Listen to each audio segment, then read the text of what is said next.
Welcome in everyone to a Thursday. Welcome in everyone to a Thursday night edition of Philly Guy Speaks. Here, Joe Quill's here with you. Got a quick show and stream here for you tonight. Hope everybody's having a good night out there. Today was my Monday, so to speak, because I worked today. I was off the previous 2 days, didn't do a damn thing, but it's okay. Had a first snowfall of the year. Had another winner on the Quills Picks a Winner segment on Bleacher Brothers on Wednesday. Did not get a winner today. Didn't even look at the race for tomorrow yet. So I'm behind. I'm really behind the eight ball tonight.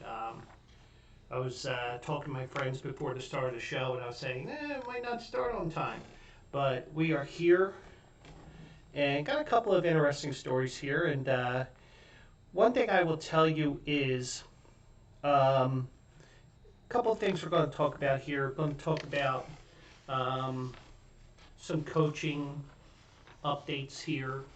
Coaches that retain jobs or we think are retaining jobs. A college football player who is actually going to play his 9th season of college ball. Apparently, he has more fun than a school district of Philadelphia student spending 7 years in the 3rd grade. And I have an update, and this is a story that comes up every once in a while when this is a story I've been updating more than I usually should, because, this is the Philly Guy Speaks, it's not the Chicago Guy Speaks, but the reason why I talk about it is because it interests me because of the fact that they tore down Arlington Park a couple of years ago, and apparently the Bears may not be moving there after all. And I would say, well, what about the White Sox? I have a new spot that they're looking at right now. At least that's their spot this week, while they have about 5 years left on their lease. They're looking ahead to the end of the lease and being able to go another spot here. So that and more. DJ Bryan will join me later on. We'll go through the 4 games here, and we'll see if I can continue my white-hot start to 2024 in the Philly Fade. And I will tell you right now, if you've been fading my picks the first 2 weeks, you are in a major hole right now. Because I'm 9-1 through 2 weeks of the season. 2 weeks of 2024 and 2 weeks of podcasting, you know the idea. So, Brian is here. I'll bring him in a little later. I see Theo is here. Welcome in. And if you're here and I'm missing you, I do apologize. And we will get the show going here on this Thursday. And I usually start local and work my way outward. And as of right now, Nick Sirianni is not fired by the Eagles. I was listening to Tony Bruno's show this afternoon while I was working, and I think this was mentioned in the half an hour that I was actually on lunch, legitimate lunchtime. Half an hour, you get to relax and eat and do whatever you want to do. Well, in my case, just sit around and do nothing for the half an hour while I'm here home working. And they said that, some of it doesn't make sense because they said that Jeffrey Lurie was in Vietnam because his wife's from Vietnam. The one that I joke is his daughter and is the I also joke around that he's the guy who, he's the, he got her from Sally Struthers. If you remember those Sally Struthers ads, 22 cents a day can help you help whomever. Some of the mean jokes I have about his wife because, because there is such a huge age difference that you think that that she's more of a daughter or even a granddaughter compared to him, but Nick Sirianni is still the head coach, and from what I've been seeing in print, digital print, whatever. It looks like the plan is what I was suggesting Tuesday night, and that's get a new offensive and defensive coordinator and go from there. Um, some of the Eagles fan groups I'm in, I saw some people suggest Mike Vrabel. Some people suggested Ron Rivera. Um, the one thing I would say about that is I think Mike Vrabel would probably go more for a head coaching job because I mean, and I may be totally wrong by saying this, and like I always say, it won't be the first time today that I'm wrong about something. Probably about the 50th. But I feel like Mike Vrabel and even Ron Rivera, they've been head coaches so long that would they take the step down? Um, Now, on the offensive side, even though I think Frank Reich would go to Jacksonville and be the OC for Doug Peterson, if that position opens up, Nick Sirianni used to be the offensive coordinator for Frank Reich in Indianapolis, so, would he work for him in return?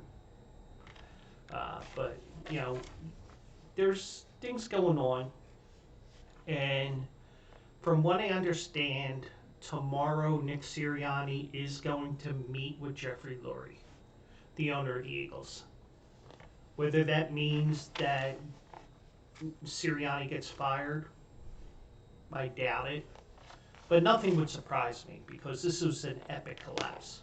And it was more, even, probably some people will call this even more of an epic collapse than the last Rich Kotite year. And I didn't note the year mentally, but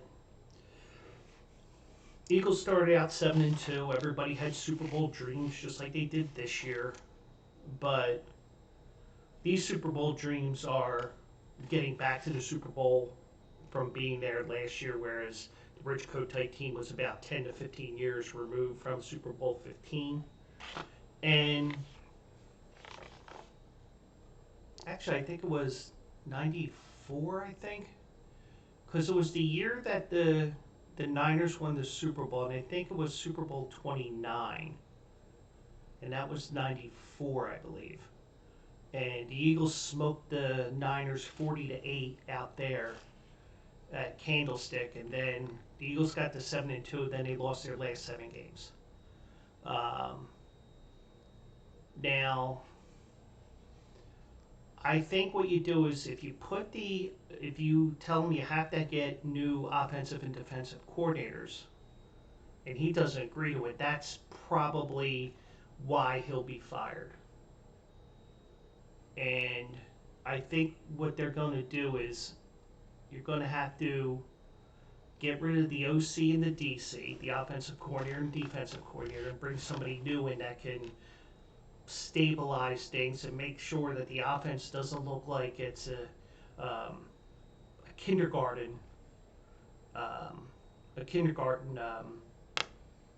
offense, because you could see like you had 2 receivers within 3 yards of each other on one play, and it was like everything that was functioning in the first half of the year regressed immensely, and it was just an embarrassing end to the year. And if somebody were to argue to me, oh, we can't have Nick Sirianni here next year, I'll listen to what you have to say. And if you argued, okay, well, Nick deserves to stay, and you give me the reasons for that, I'm okay with that too. I mean, nothing would surprise me here, because I could give you the argument that Nick Sirianni should be fired, and that's because of the epic collapse from being 10-1 and losing 6 of the last 7 and being embarrassed by the Giants, being embarrassed by the Buccaneers. Maddie, welcome in. Um, there was so many embarrassing results that occurred that greased the slide even more. Um, you can understand the San Francisco 49ers loss that started this whole slide. You can kind of understand Dallas because, a lot of teams that play San Francisco come out very flat the next week. But, you're changing who calls the plays on defense. Your offense is just looking like it's not. I mean, it looks like you'd be stopped by a high school team, and you're stopping the run. You're not running the ball anymore. You know, the bubble screens weren't working at all. They knew when the bubble screens were coming, and everything that you were doing in the first half, you weren't readjusting for the second half of the year, and the cheat codes were out there. You know, Niners exposed the Eagles, Cowboys exposed the Eagles even more, and the next thing you know, you're out in the wild card round. And I don't think Nick Sirianni's a bad coach. I just think that there is something in that room. But I think it could be fixable by just changing the offensive and defensive coordinators. And this time of the year is where you're going to hear, oh, Bill Belichick has a second interview with the Atlanta Falcons, which I just saw. I saw that earlier today, and somebody commented on that. And the irony of him going to Atlanta potentially after he coached the Patriots to a win after the Patriots were down 28-3 in the third quarter of Super Bowl 51. There is some irony in that, in my opinion, but I really don't know what. I don't know any. I don't know where they would go with names for offensive and defensive coordinators right now. Things can change in a heartbeat, and you could be looking at a new head coach as well. Because nothing would surprise me at all when it comes to the Eagles. But those are my thoughts right now, and I imagine when I'm back here on Tuesday night at 10 o'clock Eastern, here on twitch.tv/JoeQuills, I guarantee you we'll talk about the Eagles one more time between now and April, May, whatever. Unless there's some immediate an emergency story that to tell, like, oh, so-and-so got traded, so-and-so got released, or whatever, the free agency period and stuff like that. So I'm trying to detox off of the Eagles and go more into all the other sports.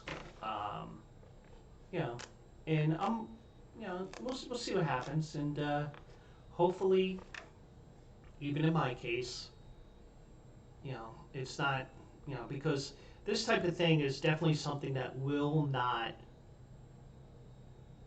definitely will not keep everybody happy. And I was at a union meeting before I finalized my script in my head, because sometimes I write stuff down, sometimes I don't.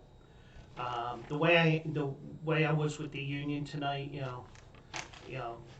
the one thing the guy that ran the meeting said, you're not going to please everybody, and that's the truth. Even though Bill Cosby is a rapist, there was a quote that he had many years ago, and I crossed paths with it in a undergraduate course at Drexel University. By the way, Drexel won tonight over Monmouth, but did not cover the spread. I didn't touch the game. Bill Cosby said, "I don't know the key to success, but I don't know the key to success, but the key to failure is trying to please everybody." And perfect point. You're not going to please everybody, and this is such a crazy thing going on right now, and you know, Super Bowl dreams went down the toilet with a thud, and a gusher probably broke a couple of toilets with the thud that they left, but that's the story here on that. A coach that is being retained, which shocked me because I didn't think he would be retained, is Mike McCarthy of the Dallas Cowboys.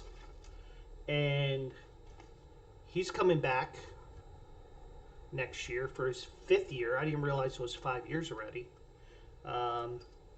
He's going to be back for his 5th year as the head coach of the Cowboys.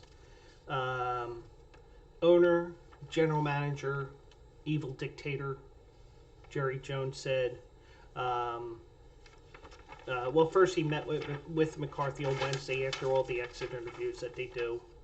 And it almost sounds like I mean, the way I read this, it reads like a broken record. I believe this team is very close and capable of achieving our ultimate goals, and the best step forward for us will be with Mike McCarthy as our head coach.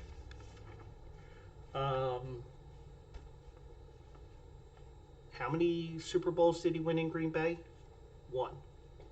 That's why he ended up with the Dallas Cowboys, because there was a regression over time, and you had to make that move with Green Bay. Now, you know, Jerry Jones is 82 years old. He probably doesn't have that much time left on Earth. And I'm not saying that to be mean. I'm just stating facts, because you never know. And I will talk about the NBA news from the other day, or from yesterday as well. And SJ's here as well. Welcome in, SJ. But I was shocked because when I'm watching that game while I'm working last Saturday, and it was 27-0 Green Bay, I was like, there is absolutely no way you can keep this head coach. Especially when you have, and I have it here somewhere,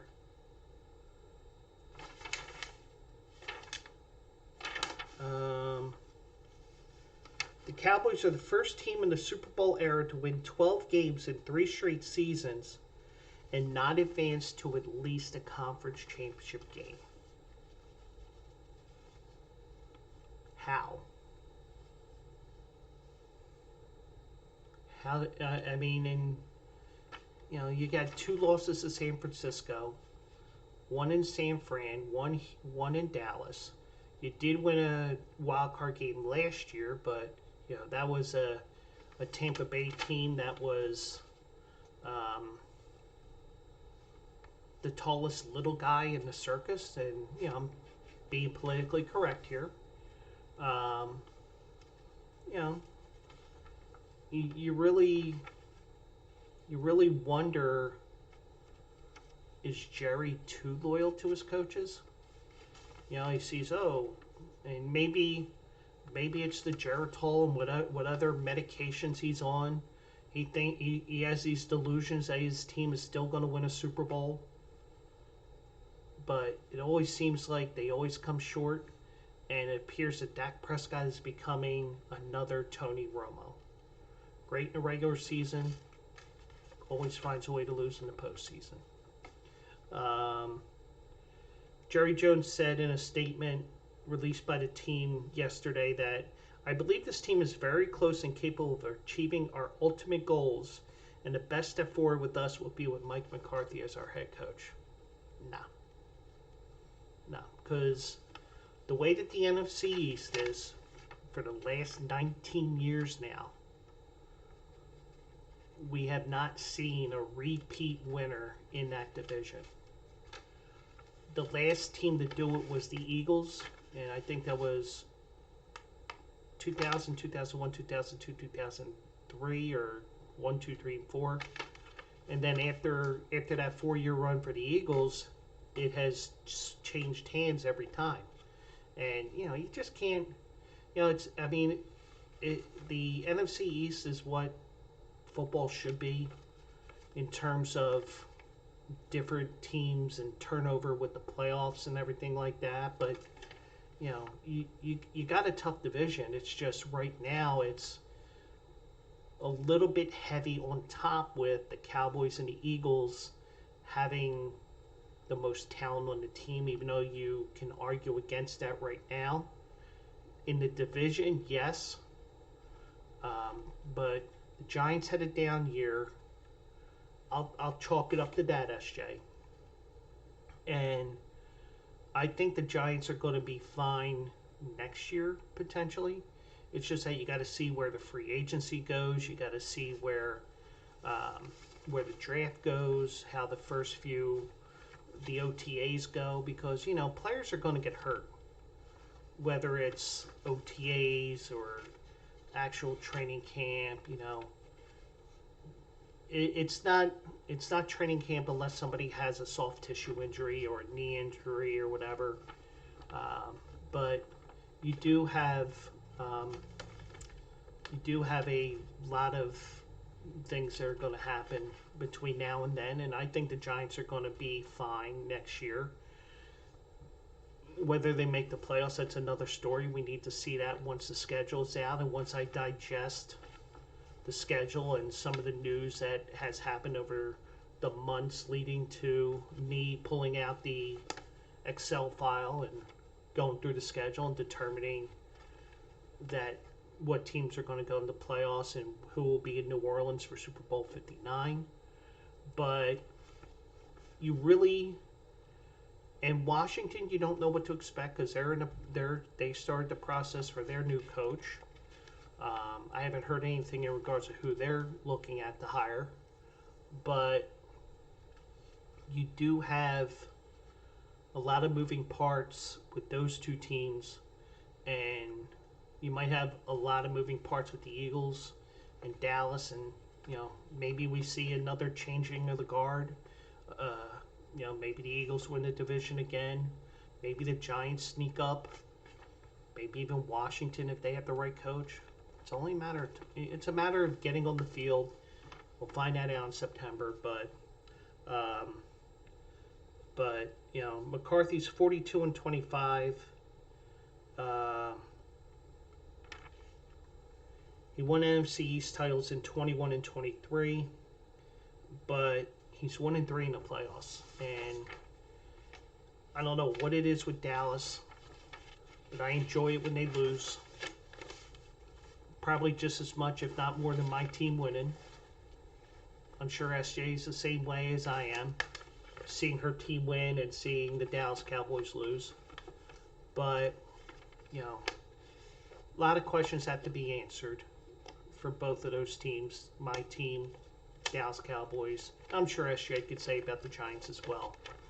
But you do have a lot to do, and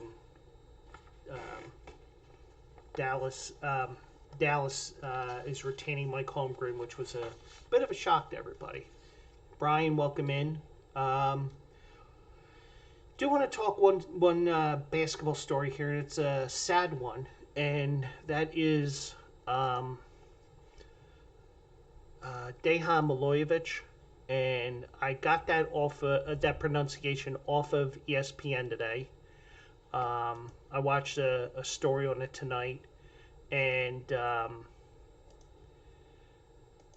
sadly he passed away at the young age of 46. And I say the young age of 46 because I'm 50. And when you see, when you get to that point where you're seeing young people dying, younger than you, with a heart attack or a stroke, or it's just horrible. And and this guy was well loved.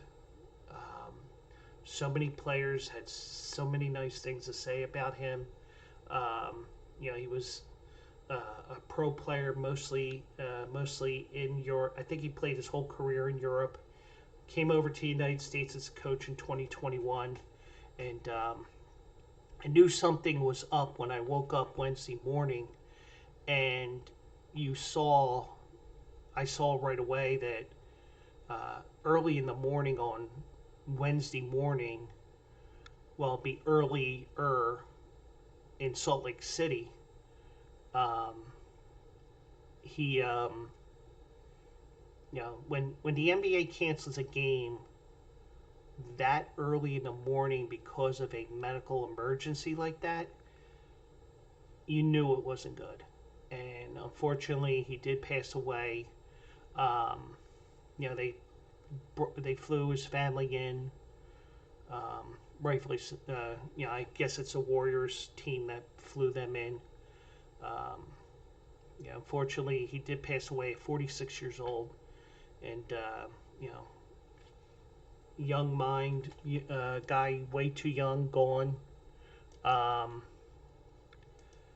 um, he was hospitalized Tuesday night after a medical emergency during a private team dinner, and probably one of the reasons why that they probably I shouldn't say cancel, postponed 2 games was because of the fact that you had a medical emergency at a private function and everybody saw him, I imagine, collapse, whatever the body function was, that all of a sudden he's, whatever happened, unresponsive or whatever, trying to perform CPR or whatever they were trying to do. But, I know from my experience of watching my mom pass away years ago, you know, whether it's not quite as sudden but still sudden like that, or something you're prepared for, or something that no one's prepared for, like going out to dinner and then somebody, excuse the expression, dropping dead in your party of people at a private team dinner. You don't you're never prepared for something like that. I mean, you're never prepared for um, somebody in your family or friends that have been sick for a long time. I mean, the finality of it is such a horrible thing, and and I understand why the Warriors had 2 of their games postponed so far, because I mean, it's it's already it's such a traumatic thing, even if it was something that any person had in their life that occurred, but something where it's like all of a sudden, boom, that it's a really sad thing. And prayers out to Milojević's family, everybody on the Warriors, everybody who crossed paths with him, because it just seemed like he was somebody that a lot of people, and especially a lot of European basketball players, looked up to. And it's just 46 is way too young. And and I know I'm the oldest one of those that are actually paying attention to me in chat right now. I know I'm the oldest, so I mean, if he was a Sixers coach, and if he was actually a guy who ended up um, dying at a Sixers function, private dinner function, that would hit me hard when the coach and what he does for other people and stuff like that. But so I understand why the Warriors had 2 games postponed so far, and eventually they're going to have to get back on that bike, so to speak, and they're going to have to play a game eventually. It's just they got to get some time there. And Health, welcome in as well. We got a major party here going on, and unfortunately that was something that when the news broke that the game was postponed, you knew it wasn't good. And unfortunately Milojević died at such a young age, at 46 years old, and prayers to everyone out there. And I don't know how to seg into something more funny here, so probably should have saved that. I should have planned this better, but it was something I wanted to mention before I moved on to something else here. But yeah, I agree. May he rest in peace. That's something that was like, wow. And like I said, may he rest in peace. And if you saw the title, the subtitle, if you saw the alert, I joked around and said, what's better than 7 years in the third grade? My show. Well, Miami tight end Cam McCormick is proving that 9 years of college is more fun than a Philadelphia school district kid spending 7 years in the third grade. And that's a shot at the school district of Philadelphia. It's not a shot at groups of people or anything like that. But Cam McCormick has confirmed that he will be returning to play for the Miami Hurricanes in 2024. His 9th college football season. Now, how does a person get 9 seasons in college football? Let me tell you. He began his career in Oregon in 2016. He missed significant parts of 4 different seasons, and if I had my soundboard, I would play the 4 sound. I gotta play around with things this weekend and next week. 4 seasons due to an injury, which along with his redshirt year and the COVID year from 2020, it's allowed him to petition the NCAA for an unprecedented 9th season of eligibility. I don't know what other programs he could take at the University of Miami. I mean, now granted, it took me numerous years to graduate Drexel once I transferred my credits over there, but that was only because I was a part-time student. But, some people mock the term student athlete, but, he's got to be getting his doctorate in,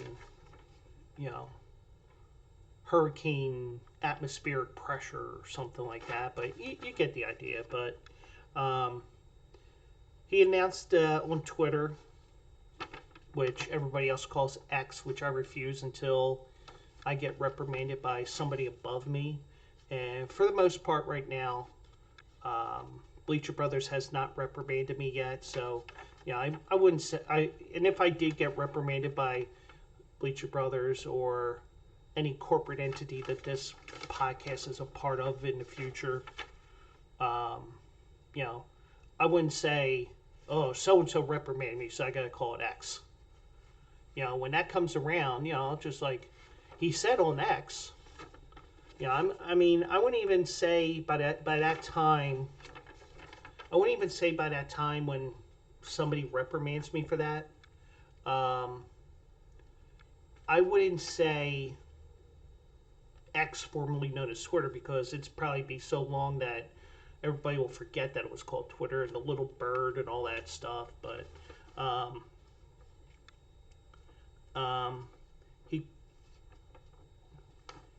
he said, I appreciate all the support.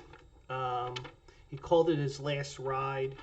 And just to give you how long ago it's been since he first stepped foot on Oregon's campus and on the practice field,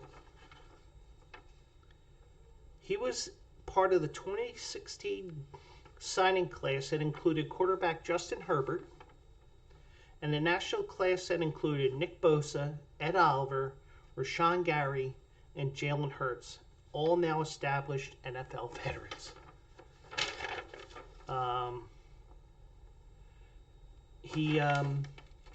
He redshirted as a true freshman in 2016, played in 13 games as a reserve in 2017.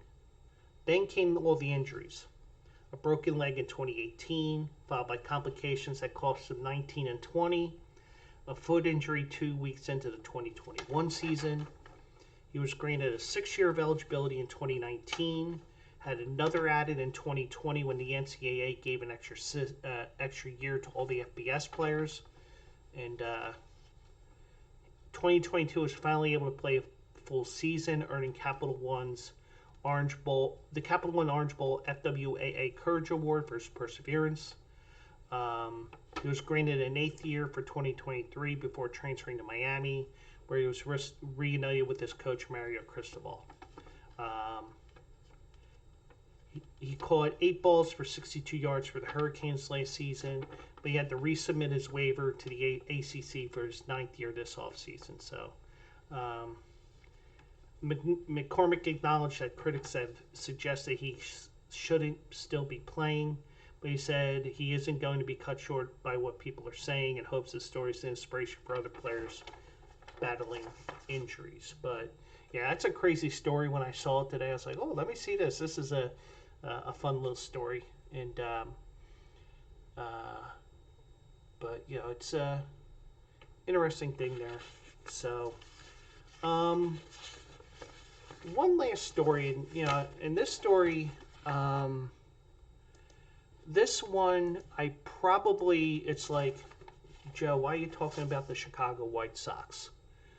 That is only because I've been talking about the Bears. I've been talking about the White Sox and their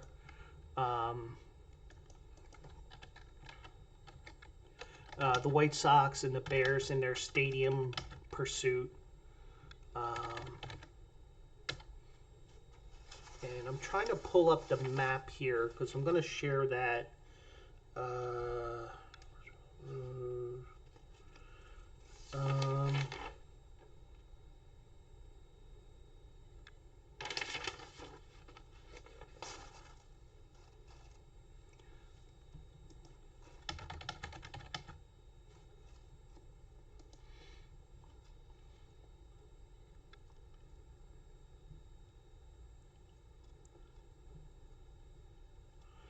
Okay, so I'm pulling up that up, and I'm going to share my screen with you here as well.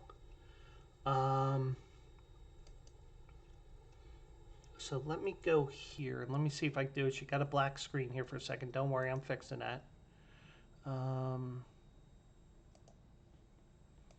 Okay, so the Chicago White Sox, they got a couple years left on their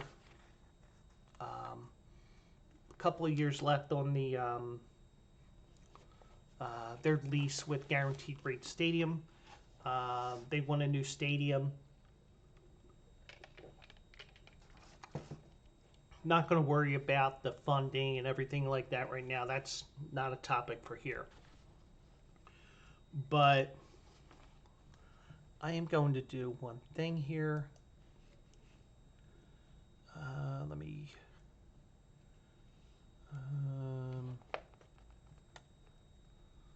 trying to find this here.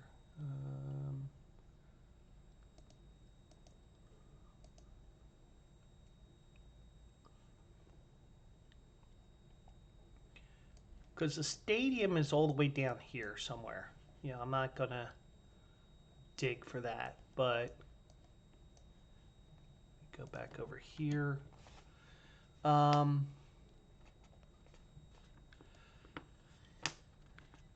Where they're talking about this stadium that they're this spot that they're proposing for the White Sox, it's in the South Loop called the 78 Development. And I'm going to go to a map there. You see all this open land here. The White Sox is considering building a new stadium at the Clark and Roosevelt site. The mayor of Chicago, Brandon Johnson, and Sox chairman Jerry Reinsdorf would only say, "We met to discuss the historic partnership between the team and the city of Chicago, and the team's idea for remaining competitive in Chicago in perpetuity." They're negotiating with developer Related Midwest about the possibility of developing a new ballpark on the South Loop parcel known as the 78. And that's the 78 development right here in the middle of the screen here. Let me get rid of that. So you see it's a little odd shape, but you got room for parking. There's room for this, room for that. Of course, the anonymous sources said negotiations for a baseball-only stadium are just described as serious. Over time, the Illinois Sports Facilities Authority, which owns and finances Guarantee Rate Field, will join in the discussions. They've not been involved as of yet. If the stadium is publicly funded, but I'm not going to get too far into that.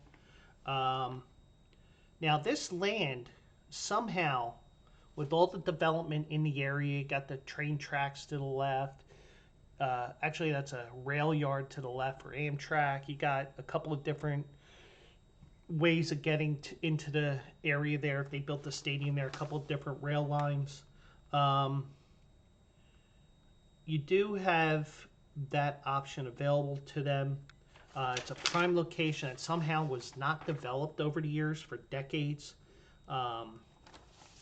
And they feel that one of the largest undeveloped parcels in Chicago, and certainly the most strategically located, has eluded development for decades somehow. And you got you got 3 different routes that you can, train routes that you can get there. Be interesting to see if this becomes something, a place that they build their new stadium that they want to build. I'm not going to worry about the funding right now. That's not an argument that I'm going to have right now, but they say that they think that this is an excellent location. It's a clear site that has mass transit and highway access all around it.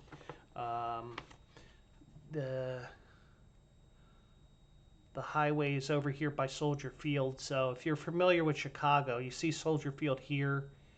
I could potentially see some issues with arrivals into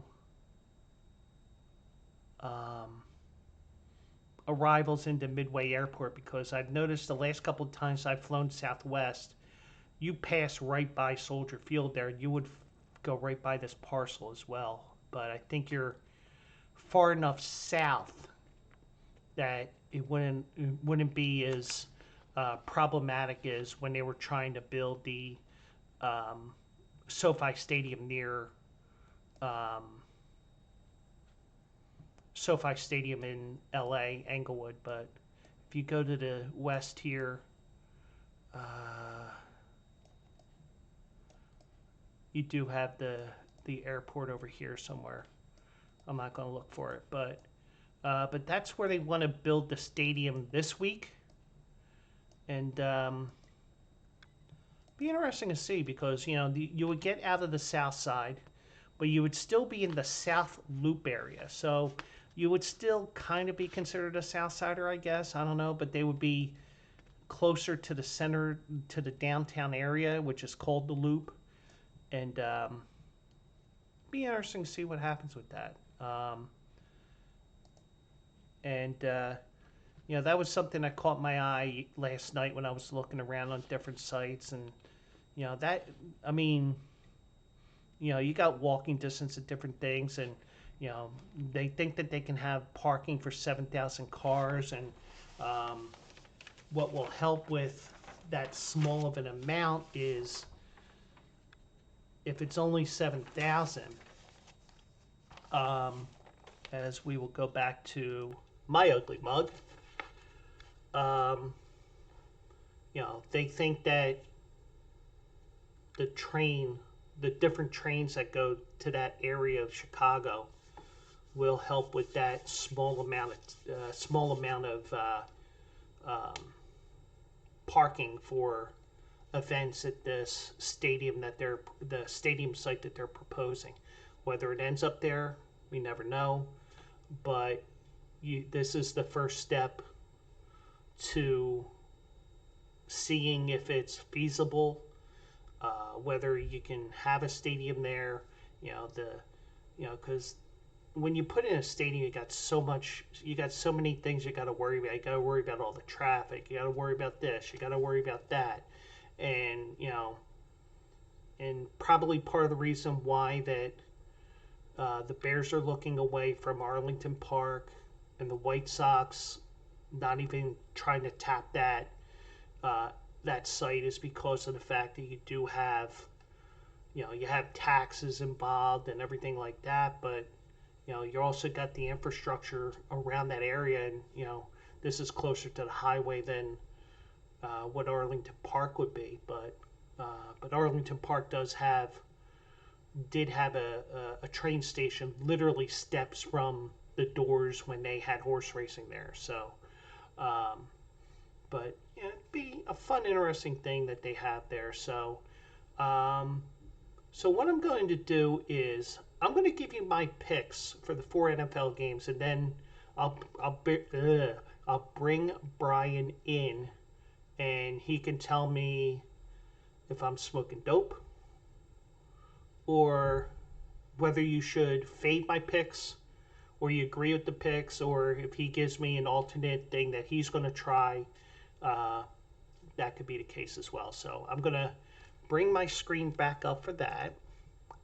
And now we're going to look at the NFL. 4 games left. We're down to the final 8, the divisional playoffs. Let me go back here. Make sure that's up and running. There we go. And let me zoom in a little bit. There we go. So we got 4 games here. First game is 4:35 on Saturday. The Ravens and the Houston Texans. And Baltimore, rightfully so, is a 9.5-point favorite. Their defense has come up strong. They smacked around the Niners a couple of weeks ago. They laid Pittsburgh into the playoffs, and we saw what Buffalo did. But Houston, they are ahead of schedule. I will tell you that. And I feel that Houston, and I said this on Tuesday, Houston may be my Super Bowl pick for next season, because no rookie quarterback has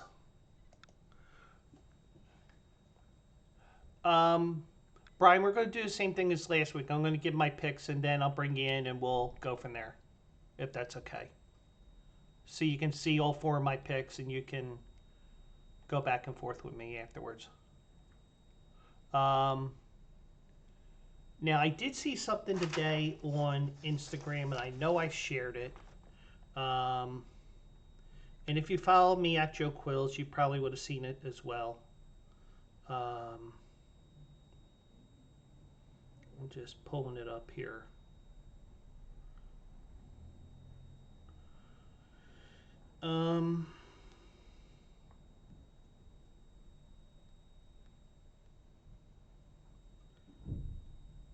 All 4 Lamar Jackson playoff starts have gone under the total. And that's from ESPN Bet. And I know I'm showing you DraftKings and blah, blah, blah. I might have to change who I use with that, but that's a story for another day. I think I'm going to make 2 picks here. I'm going to go with that trend because I think Baltimore's going to control Houston a little bit. They're not going to score 45 points like they did against Cleveland. So the one pick I'm going to definitely going to do is under 43.5 at minus 108. And by the time I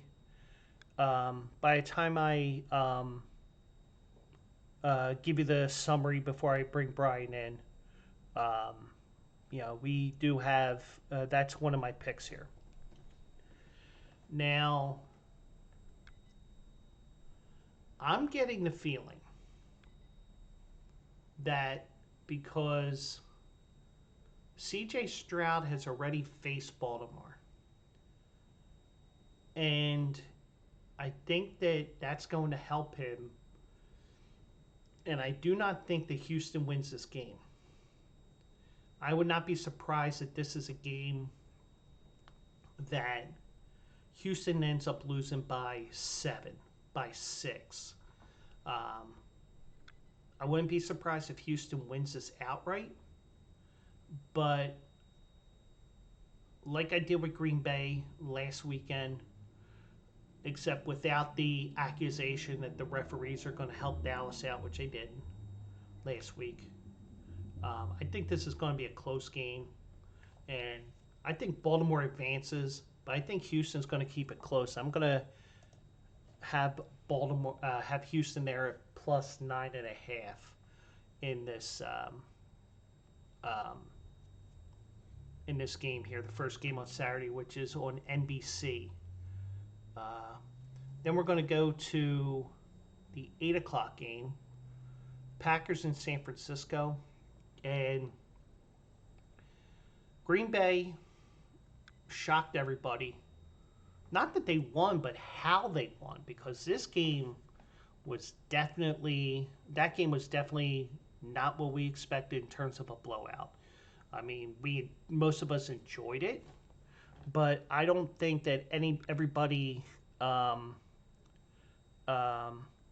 SJ gave me an ooh. Now is that an ooh as in interesting, or is that an ooh which should be an EWWW, which is ooh, that pick disgusts me. But as she cleans that up here, just curious what that ooh means there, because I didn't see it right away.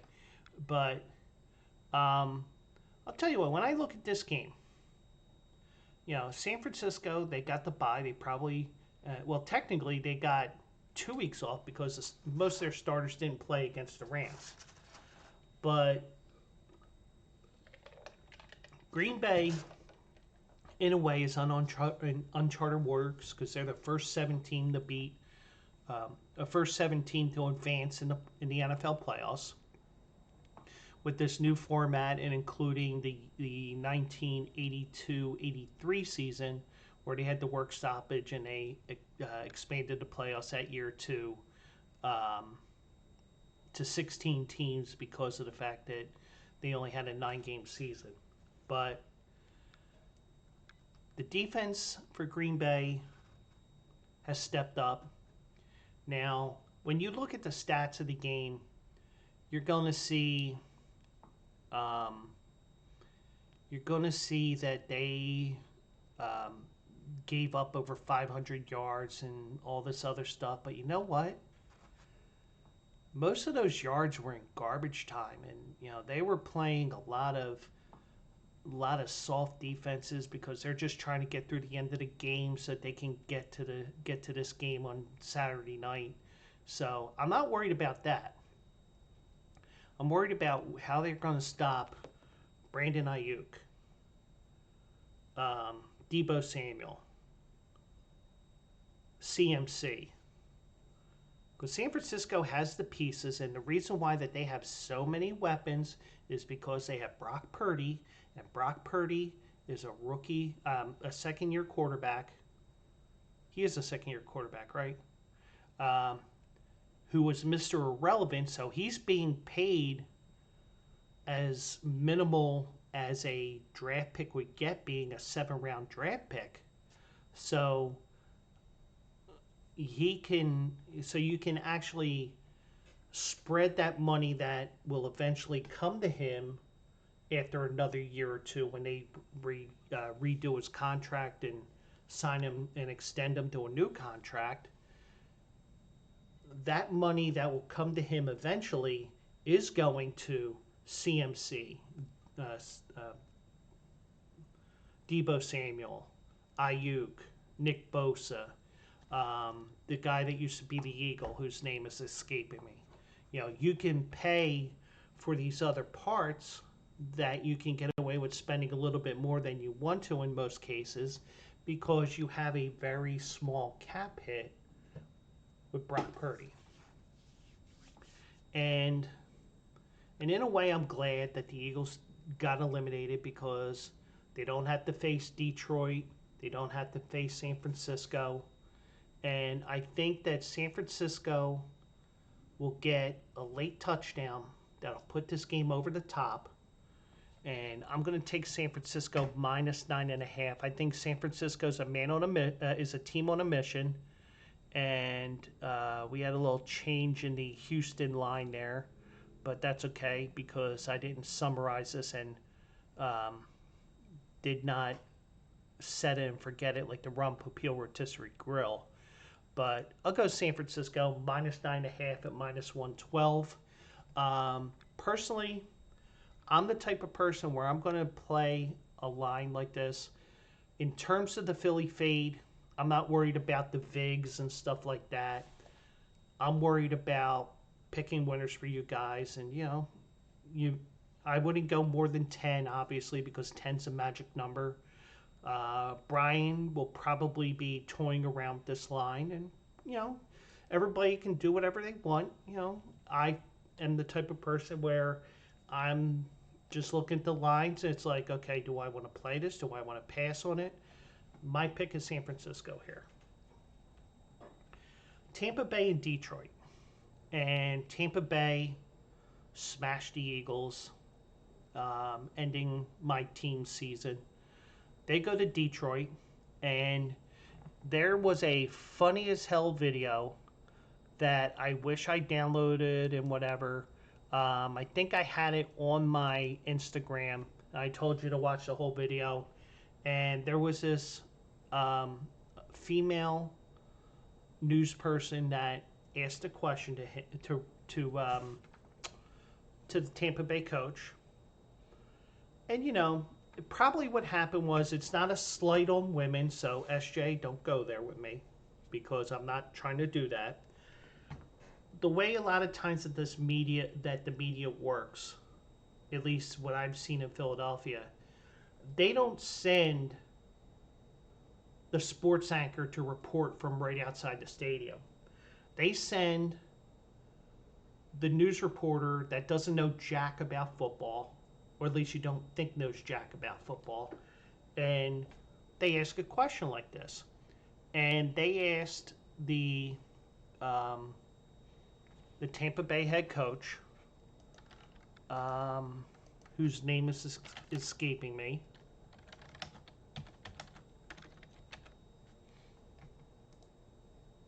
Todd Bowles. They asked him, how's the team going to react to playing in 3-degree weather on Sunday? And I think it was as professional as he could do it without laughing at such a stupid question.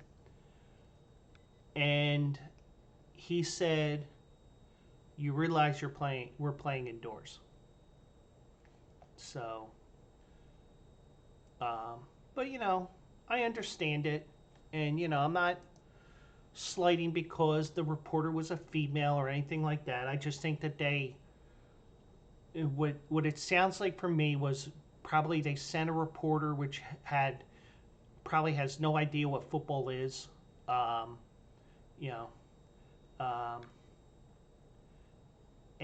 Texans, okay. So I think I know what SJ was oohing about here. So,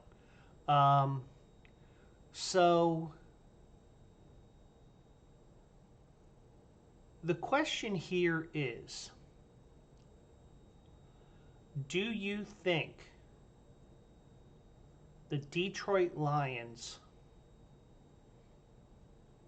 and this is probably the part of the show where I start going a little bluer than I should be. if the Detroit Lions shot their load with the Rams game, finally getting a playoff game, winning their first playoff game in 32 years.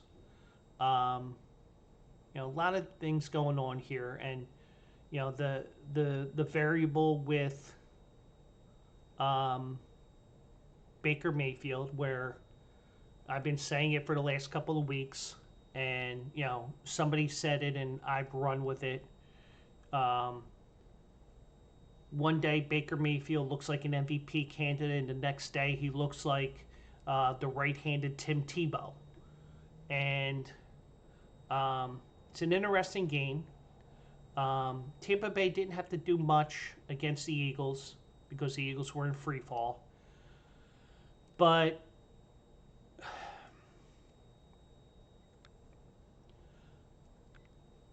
I want to take Tampa Bay to win. But I think Detroit advances. I think last week we got all those ugly games except for the Tampa Bay Rams, the Detroit Lions LA Rams game. Once again, I think this is another close game. I think Detroit wins, but I think Tampa Bay keeps it close, and they can thank themselves for the roof. They probably won't win, but I think Baker Mayfield will keep them in this game enough that they will cover that 6.5 point spread. So I'm going with Tampa Bay plus 6.5 at -108. Detroit advances, but I think it's closer than that line. And then we get the Sunday night game, and this was this quickly became the Monday night game, the Sunday night game, because of the fact that you had all that snow and you had the postponement from Sunday to Monday, and it wouldn't be fair to bring Buffalo back on 5 days. It's almost unfair to have teams come back on 6 days, but 6 days is a lot better than 7. Trying to get the body back to somewhat normalcy. Buffalo has a ton of injuries, and the question is Buffalo's injuries especially on defense, going to catch up with them, or is Kansas City going to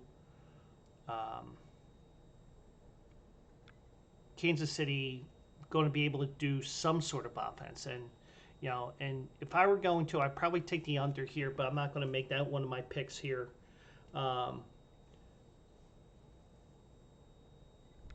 I think what's going to happen here is we're going to see something similar here, where Kansas City's defense will contain Buffalo, if that's a good word. And I want Buffalo. I would like to see Buffalo win, or at least get to the Super Bowl and lose, so I can say, hey, Buffalo's a new area code, 045. 0 for 5 in Super Bowls. But I get the feeling that there's going to be at least one team that wins on the road this week. And, sometimes it's 2, sometimes it's 3. And who knows, maybe Houston wins, maybe Tampa Bay wins, but I'm going to say that the home teams win but don't cover. I'm going out on a limb here. I think Kansas City's defense comes alive, and they shut down Buffalo to a certain extent. And I think Kansas City advances to the conference championship game and has to go to Baltimore.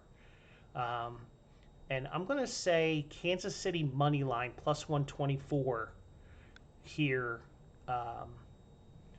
in the Sunday night game on CBS, which will be followed by Murder, She Wrote. So anyway, here's my picks for this weekend. I'm going to bring Brian in a second. Got 2 picks for the Houston-Baltimore game. I'm going under 43.5 based on that stat that I gave you. And Houston plus 9.5 I don't know what the VIG was when I clicked on that button, but the good thing is with a site like DraftKings and you haven't put your bets in yet, they will alert you when there is an odds change. Because, you may just say, oh, I don't want minus 112 when I had 110. The heck with the Niners game. But Houston is minus 108 at the moment, so Houston plus 9.5 at minus 108. The Niners minus 9.5, they're minus 112 right now on DraftKings. On Sunday, Tampa Bay plus 6.5 at minus 108. Kansas City plus 124 on the money line. And I am going to, nah, it's not on this one. Never mind. So right now, I am 9-1 on the Philly Fade. And we will see if I continue, and I apologize for showing my forehead and cutting my face off, but I'm trying to pull something up here. String together. Hold on.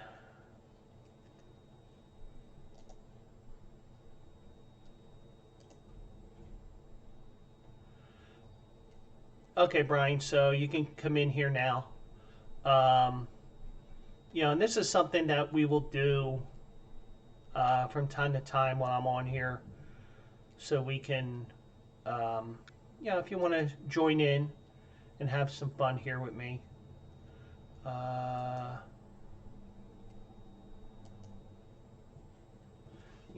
We'll get Brian's opinion on the 4 games here. And, if I have to go back to the screen there, I will.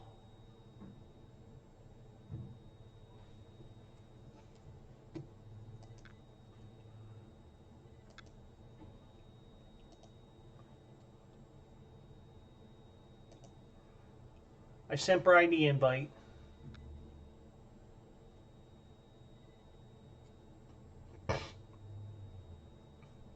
He's getting ready. He's getting set.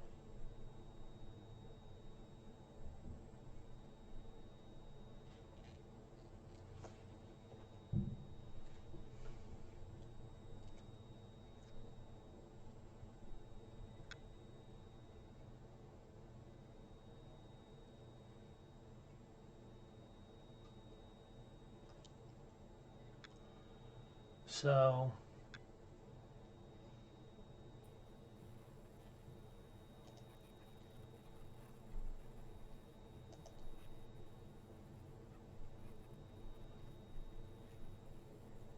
Yeah, logo, sir. hello, Brian. How are you? I am doing good. What is up, everybody? Hi, hi.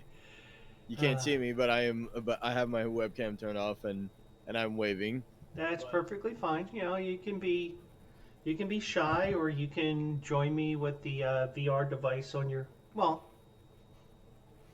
whatever you There want we to go. do. I'm not complaining either way. But I mean, it sucks that nobody else can see me and all the stuff on stream, but we'll eventually work out the kinks later on. yeah, I'm still learning some of these And as other you can see, things. my dirty ass my hamper Yeah, is right there, yeah, like right behind me. and So I adjusted my camera and everything because I got a mess over there. But I have it turned this way because you can see the bobbleheads and stuff behind me, and eventually I'm going to get a Philly street sign made up, mm. and whatever. So,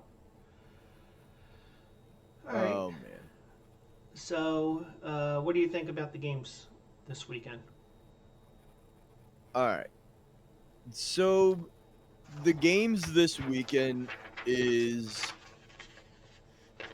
it's something that I I'm a little bit like on the fence about the Saturday games, which is the Houston um it's what is it, Houston, Baltimore, Yeah, and San Francisco, Green Bay. Those two games, for how high the points are, I think it is a little bit too high of a spread for both of the games. yeah, Um, meaning like, cause what is it?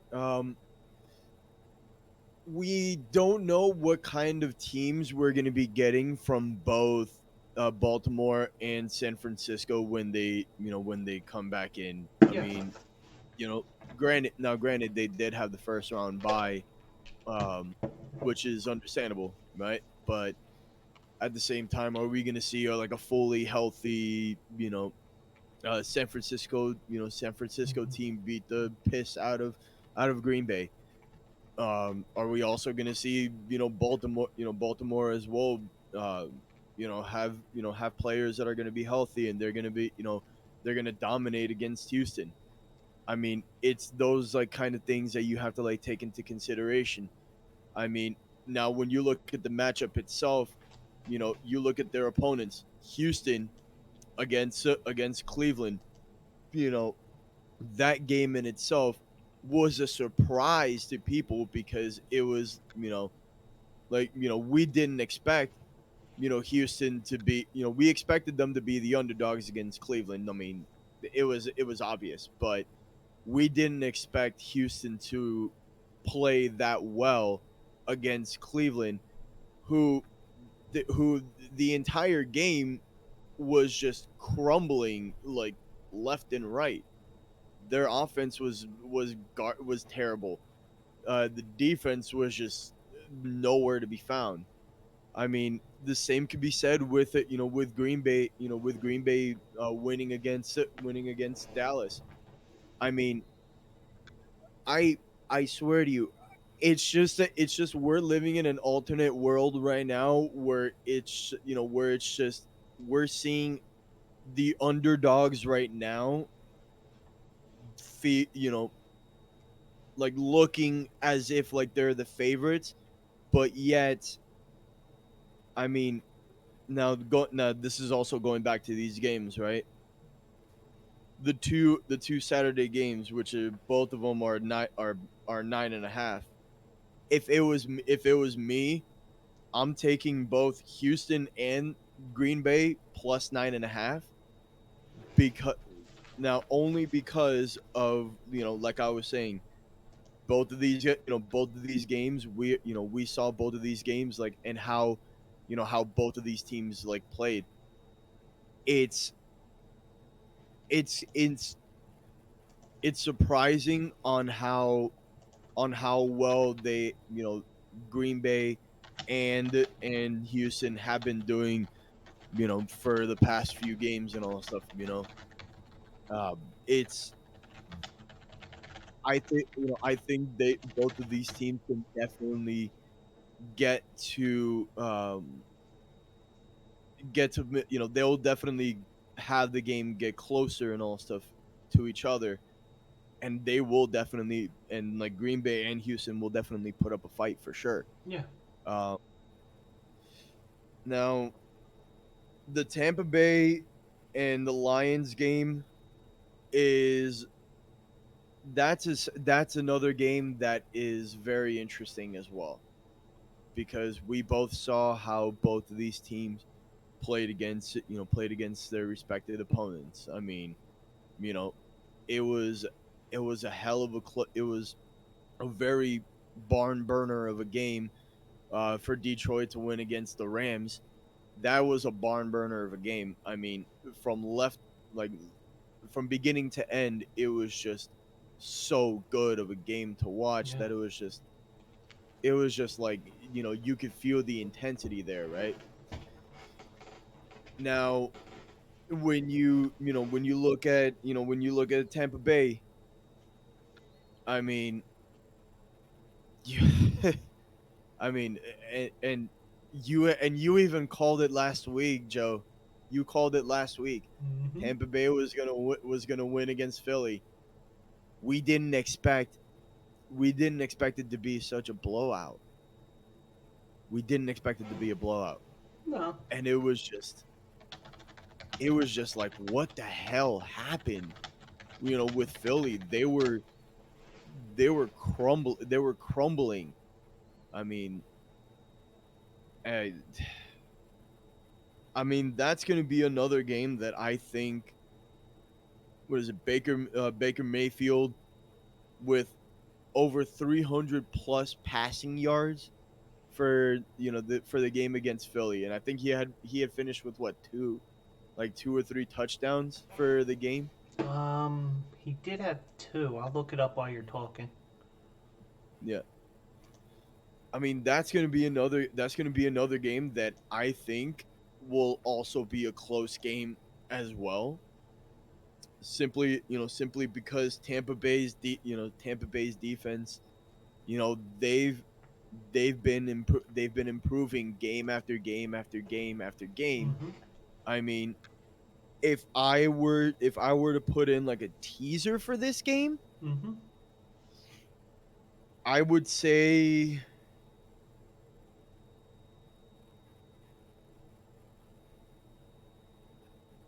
mm, if I were to do a teaser, maybe I would say Tampa Bay plus 7.5. Like give them like an Mm-hmm. extra point, maybe. Yeah. I mean, that's what I would go for. Now, the odds for that, if you do plus 7.5, it's minus 140, 147. Right. Um, Now the over under to go over under 49. I mean, I think that also as well is it may be a little bit of like a high number to go for. So if I was gonna like alt the line, the bare minimum that I would think would be would be acceptable maybe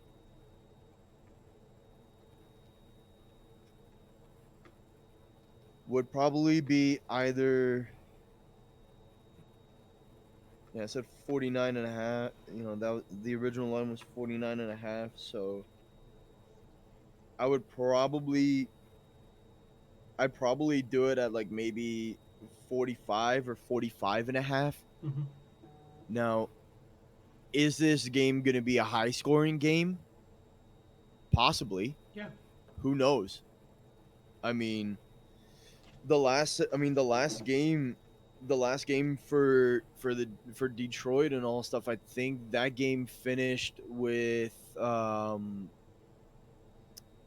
forgot how many total points that game finished up with. It 40. was what, 23, it was 24 to 23, Yeah. so that was 40, that was Yeah. 47. I think it You just know? missed. Yeah. It had just missed. I mean, like if you go the safe route and you do uh what was it? I said yeah, cuz 49 would be pushing it a lot. If you do like go for the safe route and you go 46, right? Or I mean, if you really want to go ballsy, Mm-hmm. you can go 44 and a half with a minus 206. I mean, you can definitely do that.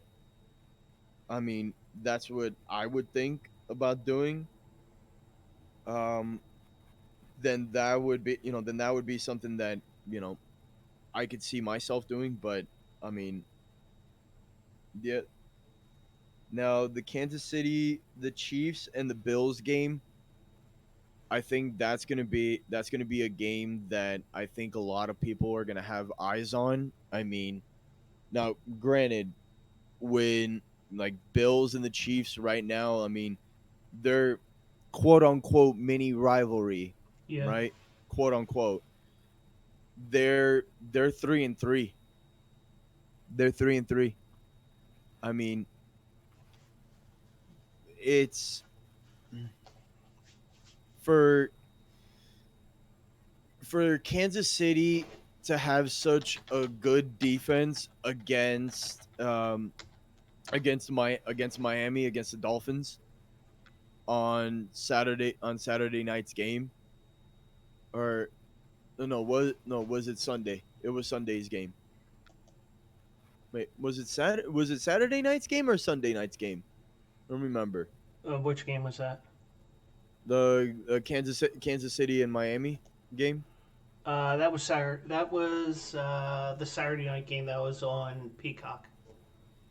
That's right. That's right. That's right. Yeah. I mean, for Kansas City to again, use the term again, beat the piss out of the Dolphins. I mean, in minus 15-degree weather, Mm-hmm. where everybody was literally freezing their what's off. Mm-hmm. And that was a story I saw, and I don't know. Did I have it on Instagram or whatever? But let me take a peek here real quick, see if I can find it. Um, shit. Hold on. It definitely was wild. Um, and I'm going to ask a general question in a few minutes here about the national anthem and stuff like that in a few minutes. But I just want to see one thing first. Yeah. If it's not on if it's not on my Facebook, then I'm just gonna hope that I'm right. Oh, here it is. 15 fans were hospitalized after the Dolphins Chiefs game. This is from Fox Sports in Kansas City. I found it on NFL and ESPN account on Facebook. The Kansas City Fire Department said emergency responders received dozens of calls relating to hypothermia and frostbite. Wow.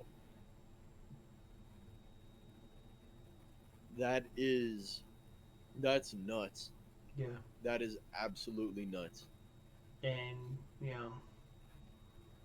you want to be at that game even though you're sitting there and what you're going to expect in the elements, and you can prepare with 18 pairs of socks and boots and 18 layers of pants and jackets. You can't totally prepare for that extreme of weather. No, exactly.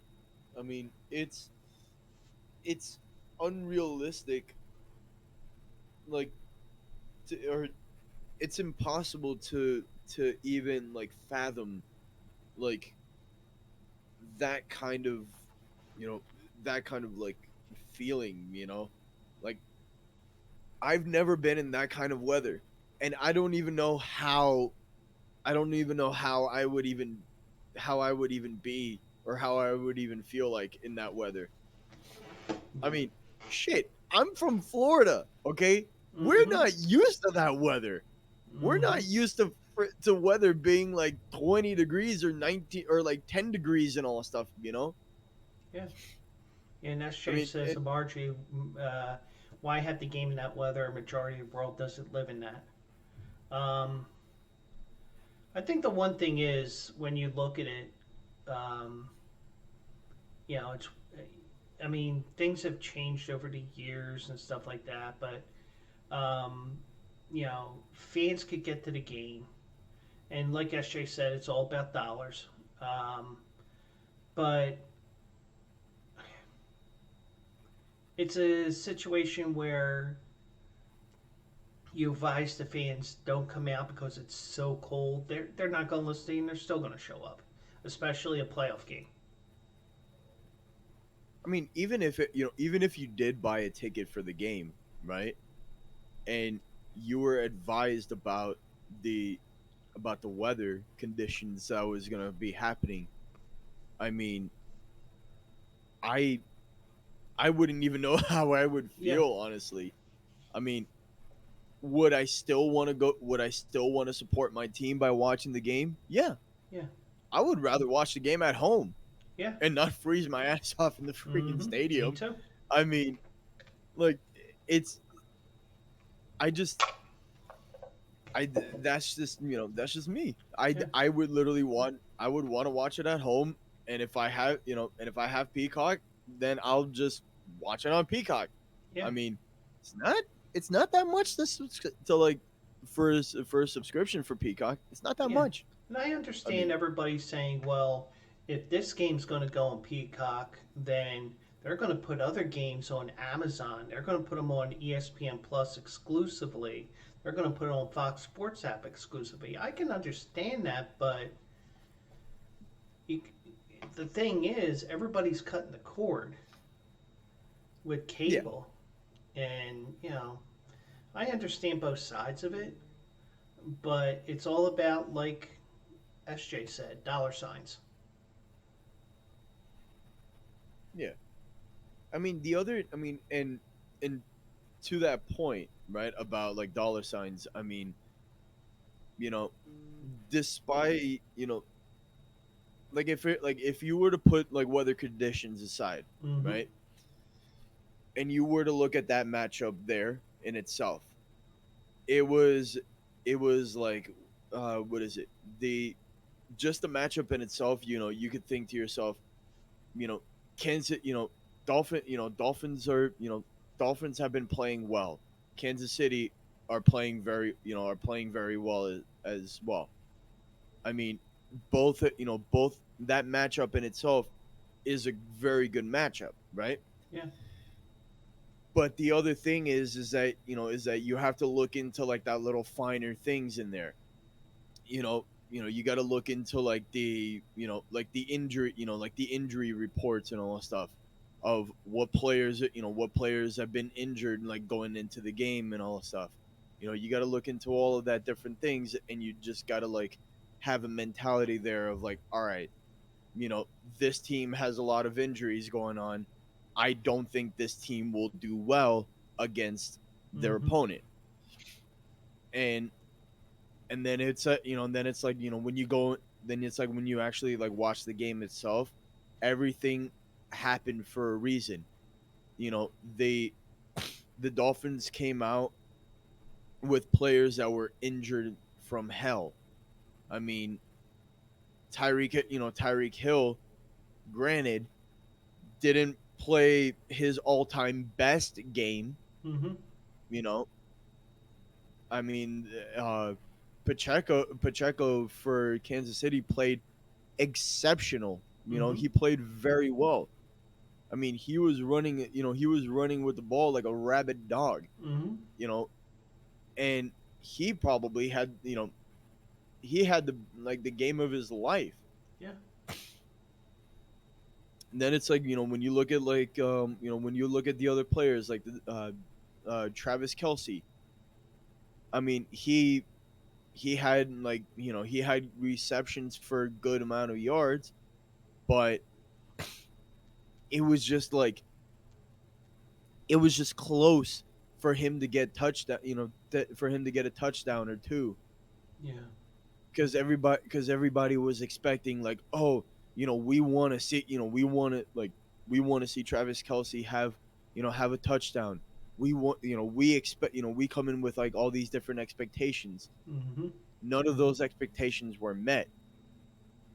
I mean, and then it's like, when you look at this matchup with Buffalo and with Kansas City, with the Chiefs,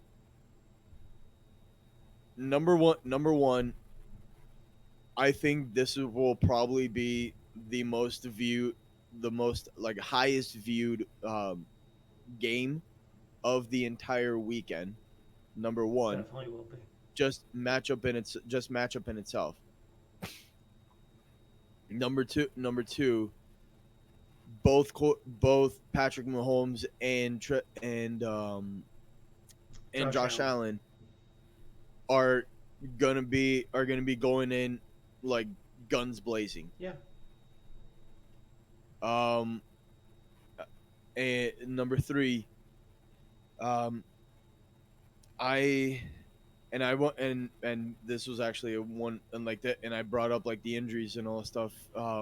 SJ, if you're still watching, do you know if you could check to see if there's any injuries in particular for Buffalo that may be like crucial injuries, who won't be starting for the team?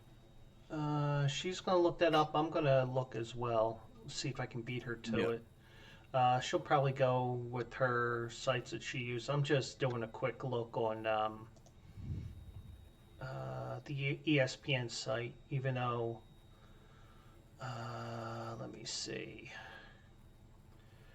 Tyler Rapp is questionable with a calf injury. Terrell Bernard has an ankle injury, did not practice. Christian Benford, knee injury, did not participate. Terrell Dotson was limited participant. He had a shoulder injury. Rasul Douglas, limited participant, knee injury. Balin Spector did not practice. Gabe Davis was a non-participant. So, we'll see what happens because you still got 72 hours until game time, but they do have a ton of injuries on the defensive side of the ball here. And we'll see. Tony questionable, Snead questionable. Yeah, and all the guys I mentioned were questionable, but she'll confirm it. Yeah. Okay, so there are noticeable injuries for both sides, for both teams. Okay. Now,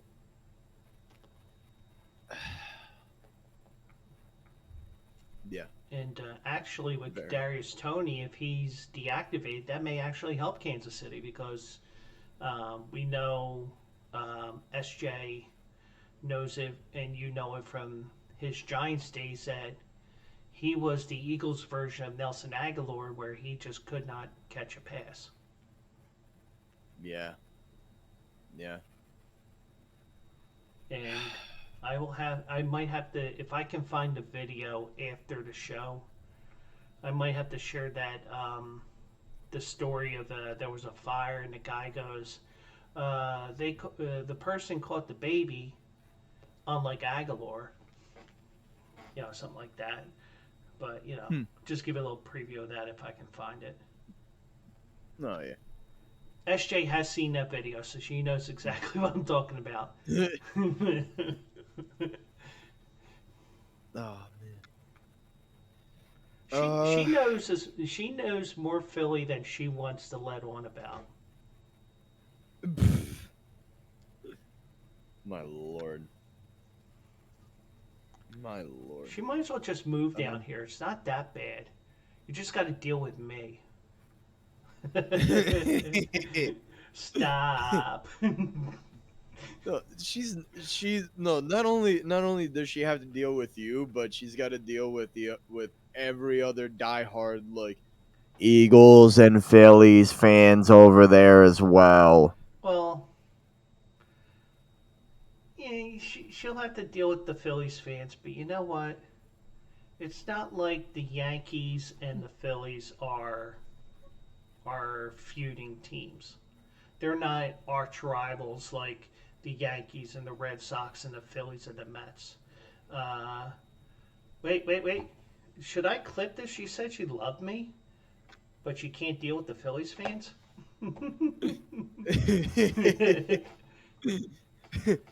New York hates Philly. Yes. Yeah, there's a clip where eventually, once I get this set up the way I want it to be, I would have played the Family Guy clip about New York that I have. Oh, the Phillies! Oh, Phillies won. No, that one was Stewie. I think it's Family Guy. I mean, I have a couple of them, but and Philly hates New York too. It's there. You go. I mean, it's both right there. But but the one thing about Philly is, whenever you watch the news, like for example, the storm that's coming to Philly tonight and tomorrow. And I think that SJ might miss out on this. You might be on the fringe. We're getting allegedly 4 to 6 inches of snow. And what? Mm-hmm. Uh-huh. And wow. I know there's a lot of women out there that would love to have more than 4 to 6 inches. but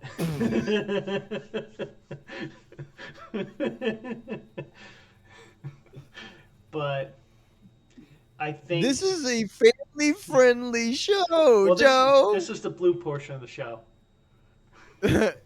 but Sir, this is a Christian Minecraft server, okay? hey, Christian Mingle is not a sponsor, and I just scared him away forever. My God. But Oh my God. yeah, welcome to the dark side of the show.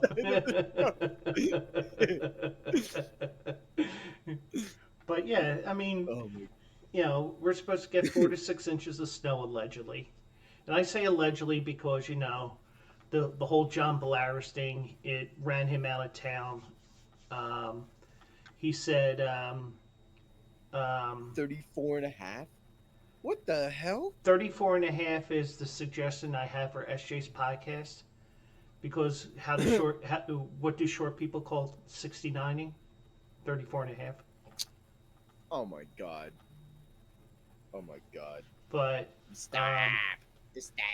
but I think that, I mean, SJ and you may not get that much of snow, but we're like, SJ needs an alt Twitch name.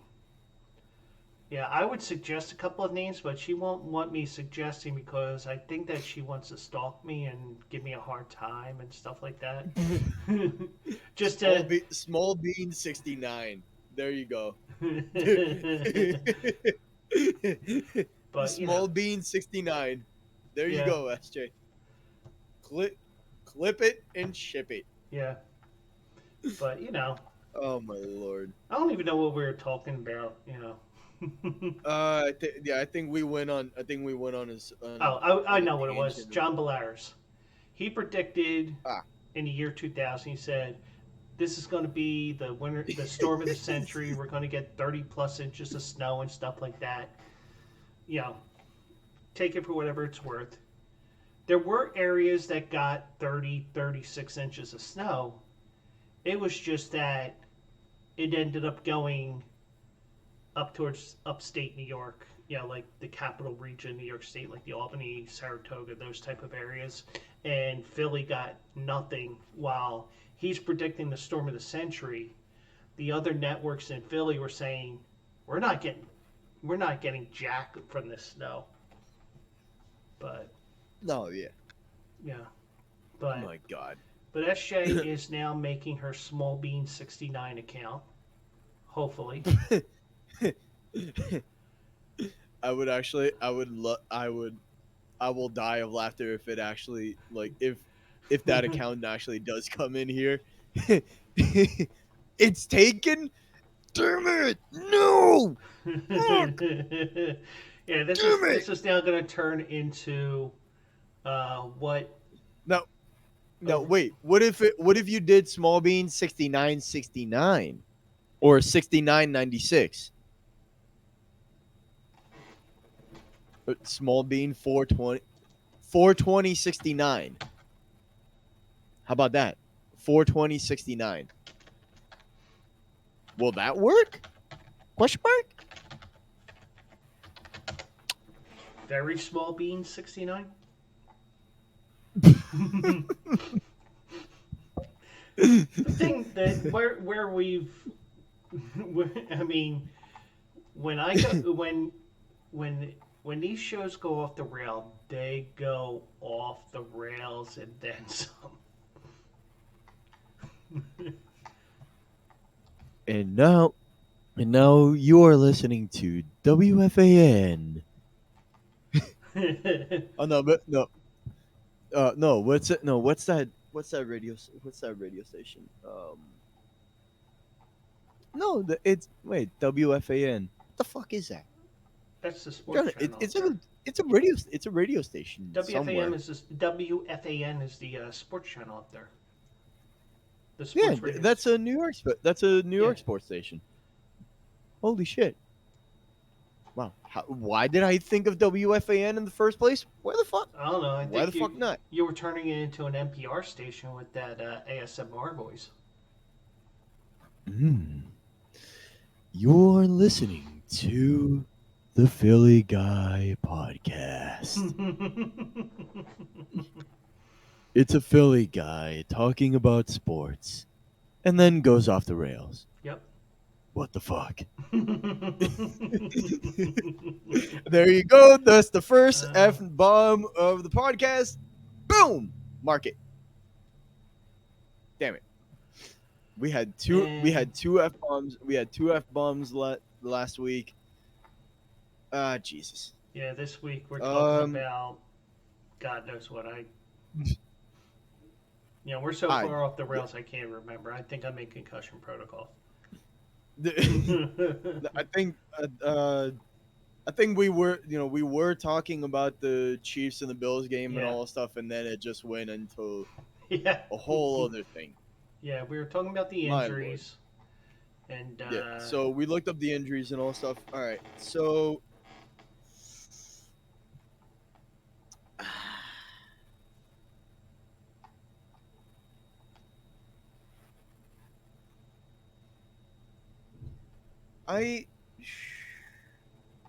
this is another game that I want to do a teaser for as well. Yeah. Like give them like an extra point maybe. Or do Kansas City like the Chiefs plus 6.5.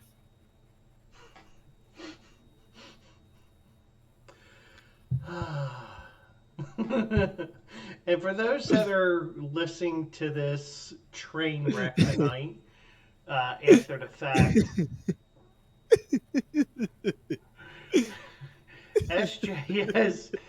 SJ has created a small bean 69, but she got creative and went SMALLB 3 EAN. I'm sorry, B3AN 69. But that's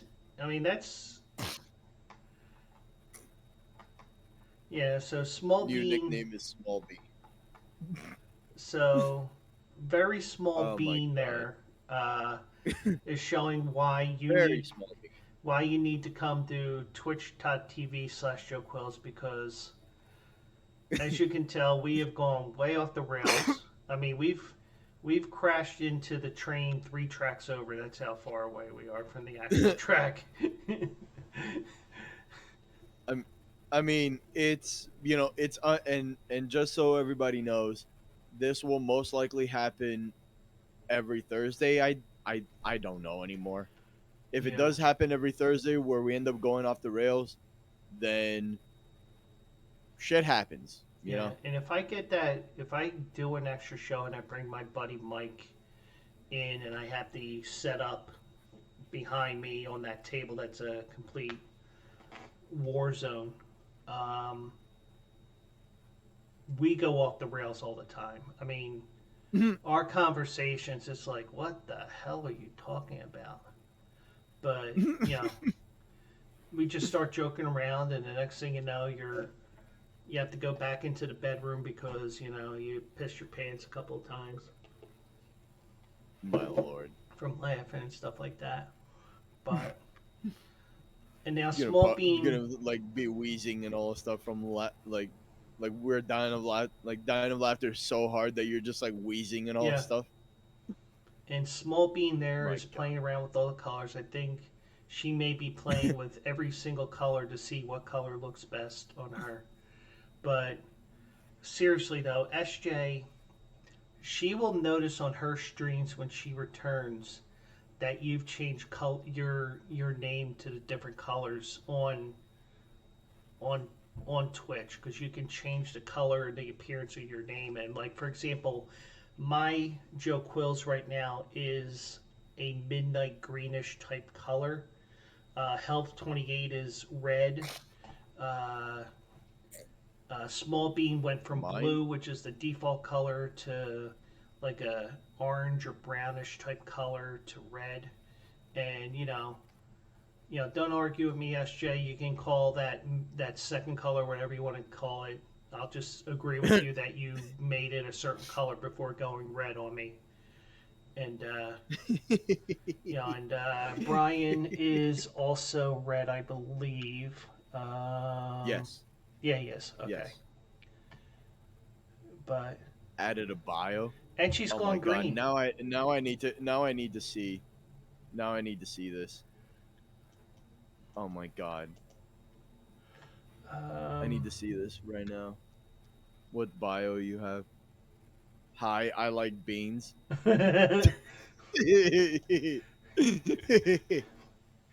wait, I got a I is a small bean. wait. I got an idea for a bio. I may be small, but I'm very musical. You know, Beans the musical, Tiny but yeah. the musical. Tiny I may be a small bean, but I'm feisty as hell. Yeah, Subscribe to my Twitch channel. yeah. That's it. And it'll just be like and it'll just be like in like the very very very very very fine print. Subscribe to my Twitch channel. And and if she were to stream on Small Bean 69, she would have to manipulate the camera that she would be this big.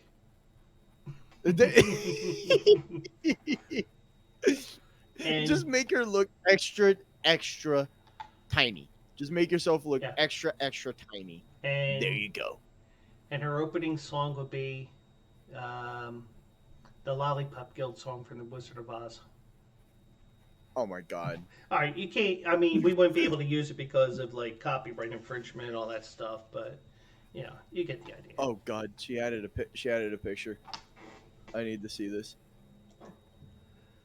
Engage is in here as well. Welcome, Engage. As you've seen that we have gone completely off the rails here. What up, Gage? Is that just beans as the profile picture? Yeah, it's a spoon. It's a spoon with like a bunch of beans in there.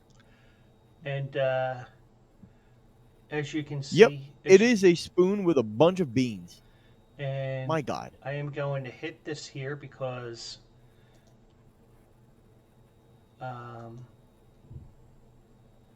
Okay. Because so far tonight, Health 28 has followed me. Small Bean 69, SJ's Alter Ego has joined me, and Gage has also joined me as well. But Gage. Let's go, Gage. yeah, so we have gone completely off the rails tonight. I mean, I think I've gone off the rails for a new level of off the off the rails tonight. So, Yep. you know, some of the things that we do here, you know, I know. I'm sorry. Go ahead. Well, no. Just really quick. I mean, I wanted to get your opinion about it. Do you think when?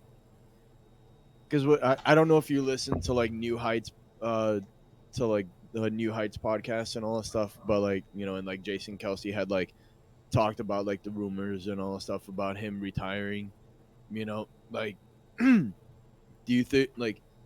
I think that he had mentioned, you know, something about words are hard. Oh, I know.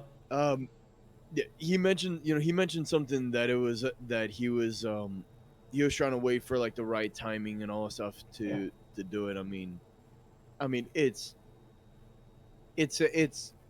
right now at this point. I mean it literally does feel like he is actually retired.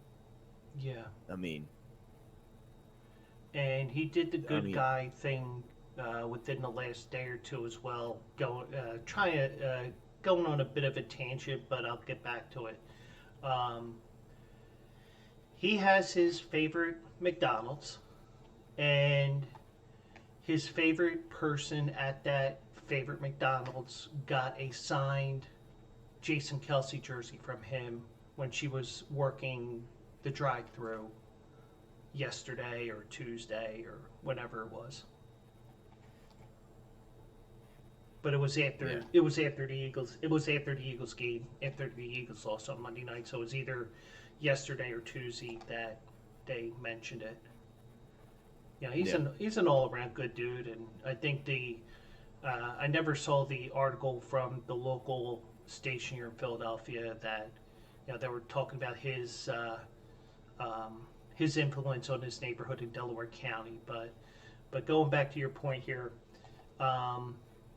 He has teased it for the last couple of years that he was thinking about retiring, and he got talked into coming back for another year. But I really think that with him being 36, I think that, and I've said it before, I would rather be the athlete that says it's time to go as opposed to the organization telling you it's time to go or Father Time telling you it's time to go. But because he's teased it for the last 2 or 3 years, it's no secret that it's coming soon. And you could see his reaction near the end of the game, and you saw him hugging Jeff Stoutland after the game, who's the offensive line coach. I think he's done, but it's just that somebody jumped the gun. I think it was Adam Schefter saying he was retiring. Allegedly he didn't say that to the club after the game in the clubhouse. But whatever it is, give him the right opportunity to address the media, address the fans, whatever he wants to do. Just don't do what Barry Sanders did, where he gave Dan Patrick the heads up that he was retiring, but he was going over to London. He said, until I get to London, don't announce I'm retired. Or once he gets onto the flight. So, but that's what they did. And, it's just,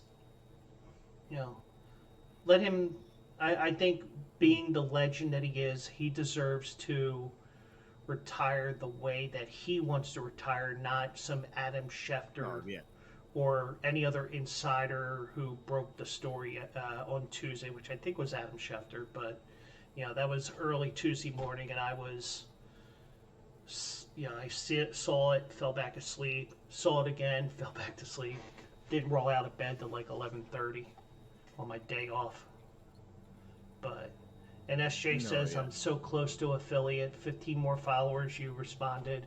If you follow me, we get to 50, then we can really make this fun on here. So, and I think I said it before, and if not, it was probably me thinking to myself in, my little private thoughts that I have, here and there. I said, I'm not going to be the person that's going to be begging for money. I'll appreciate every bit that you cheer for me or donate or whatever, but I'm not going to be the type of person that's going to expect it. Because me personally, I'm not even a person that likes to have his hand out with something. It's like, I'm like such a stubborn person that when I do something, I try to do it myself. It's like, dude, let me help you. But if I do get to affiliate, it's not going to be expected. And who knows? It may turn into a thing where, kind of like what Sean Tempesta did on the Free for All show, where he turned it into a donation type thing. But I don't know what I'm doing. I'm going to worry about that once I cross that bridge of 50 followers and stuff like that. But, but I'm not going to be someone that says, donate to me. Come on, put it right here. Put it right here. I'm not going to be that type of a person. If you donate to me, I will do something for you. Maybe I'll get Sally Struthers to say, for 22 bits a day, you too can help Joe. if anything small bean 69 will probably be able to do something for Yeah, you. Who knows? yeah. Who knows? She'll try to cheer 6.9 bits instead of 69 because she is a small bean. And every stream, like for every bits and all stuff, they small bean has to Oh do my, oh my. 6.9 bits. Has to. And Helv Oh has found the my. sound bites, the sound Yep. drops. And when It we has to be. It has to be. It has to be 6.9 bits. That's the only thing that small bean has to do. actually, 6. what she would have to do, she would have to cheer 15 bits.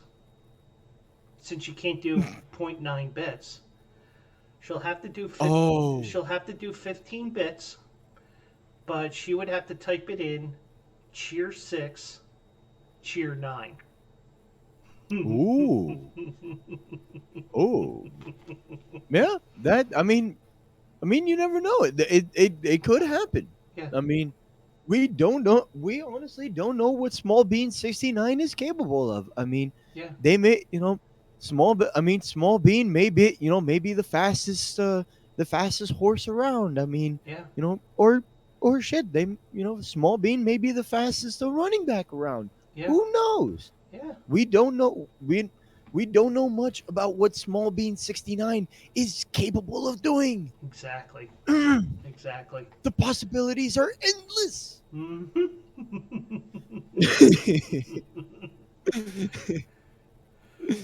I And mean, we don't even know what music Small Bean 69 likes to listen to. That's the kicker. We don't know anything about Small Bean 69. no. Small Bean 69, if you're still here in chat, please let us know. We need info. We need to know. Actually, We I want- think what we can do is you and I, when she's not around, which is never the case, she's always around. We need to come up with a story of Small Bean 69 that she can run with. Oh, yes. Yes. That would be so awesome. I mean, just to create a little narrative about Small Bean 69. Small Bean is here? Prove it.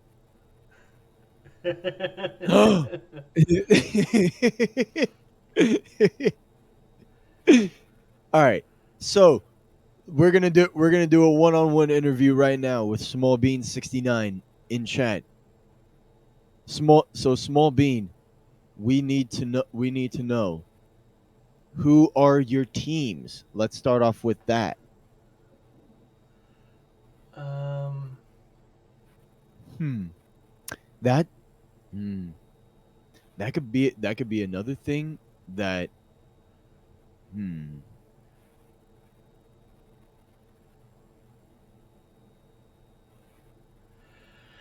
all right, Small Bean, how do you feel about your Oakland Athletics going to Vegas?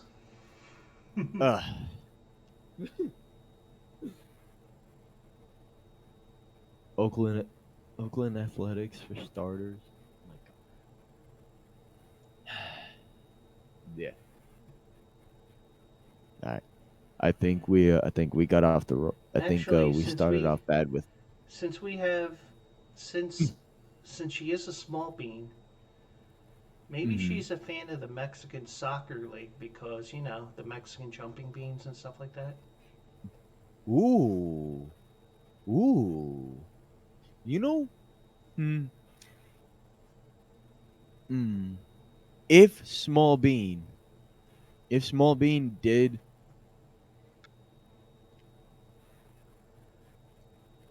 all right. All right. All right. All right, Small Bean. Actually, Okay. if she wants to be a fan of a team with no hope in sight, she should be a Carolina for Panthers fan. for NBA, a Detroit Piston? Okay, okay. So many questions here. And Small bean. and I know this only because I bet against this team and they almost won their first game this year in college basketball.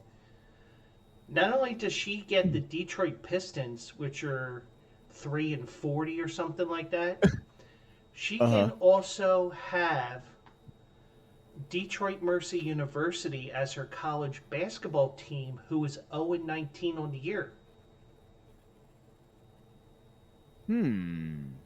And the only reason why I know that is because the they played. I don't even remember, but they were a huge underdog. I'm like 0-18. Yeah, I'll play against them. And they almost won the game outright in regulation. Here they lost in like 2 overtimes. But it wasn't even close to covering the spread. Yeah, I mean, it probably must have been a very low spread. Yeah. I mean, the spread probably must have been what is it? It was probably maybe 4.5. But Four and a half, maybe 6.5. Who knows? but I I did correctly call one upset tonight. I did have, and mhm. when you ask me, where did this come from? It was just like my brain analytics, which I can't describe in words. Just looking at some numbers and stuff. UNC Asheville on the money line against Winthrop, and UNC Asheville was plus 150 on the money line tonight. Didn't hit anything else, but Wait, was that for college basketball? yeah, Ah, yeah. So you see, for me, I don't really pay attention to college basketball, like hardcore. yeah, But I mean, I'll be able to catch. I mean, if I do get a chance to catch, um, if I do get to catch like any of the games and all stuff, like I'll catch like highlights if anything. But that's pretty much about it. Oh my god. So, okay, so going back to Small Bean really quick. There's a little joke there. There we go. She's from Chile. Because chili makes you fart, beans make you fart. Oh my god. All right, so many questions for you, Small Bean. So many questions. Okay, number one, you're a fan of the Oakland A's. I am sorry. Number two, you're a Bears fan. Again, I am sorry. for NBA Detroit Pistons, that is 1, 2, 3 different teams right there. Oh my god. And I am guessing that her hockey team is the San Jose Sharks. Is probably Florida Panthers. San Jose Sharks. Jesus. Or San Jose Sharks. What? They lost their first 12 games of the year before they beat the Flyers. Yeah. Or they could probably be an Edmonton Oilers fan. Who knows? But Edmonton's won like 11 in a row. Yeah, that is true. Who's another team that sucks this year in the NHL? You can't use the Blackhawks because they got a future.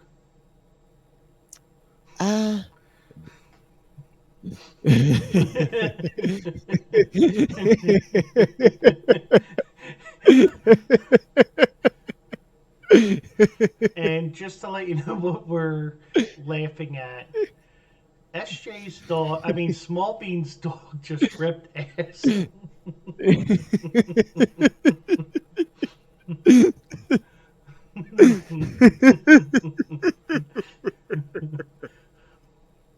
What the hell are you feeding her? I was just thinking the exact same. That it was probably a shitload of beans. There you go. No suppressor on that fart. So was it? Was it a loud and obnoxious fart, or was it? Because you said no suppressor, so it had to have been a loud and obnoxious one. That's one of those farts that ruined a marriage. Like, was it one of those? Like, was it? Oh, it was for like 4 seconds. So wait, did it vibrate? Like, did you feel the fart like vibrate on you when your dog farted? Well, think of it this Because way. if you felt the vibrations from it, then that is just whoa. She never farts that loud. She was blowing you a kiss. It was a magic touch. Yeah. You know, it was like a little perfume. It was like a little cologne, you know? Yeah, I don't have the shout out set up yet. Ah, damn it. We'll eventually I get there. did set up some things. I don't even know what I set up yet. That's how. Mm. Oh my god. All right, small bean. My god. Okay. There, like I said, there's just so many questions that needs answering. So God willing, you know, we small shout out sticky ass dog.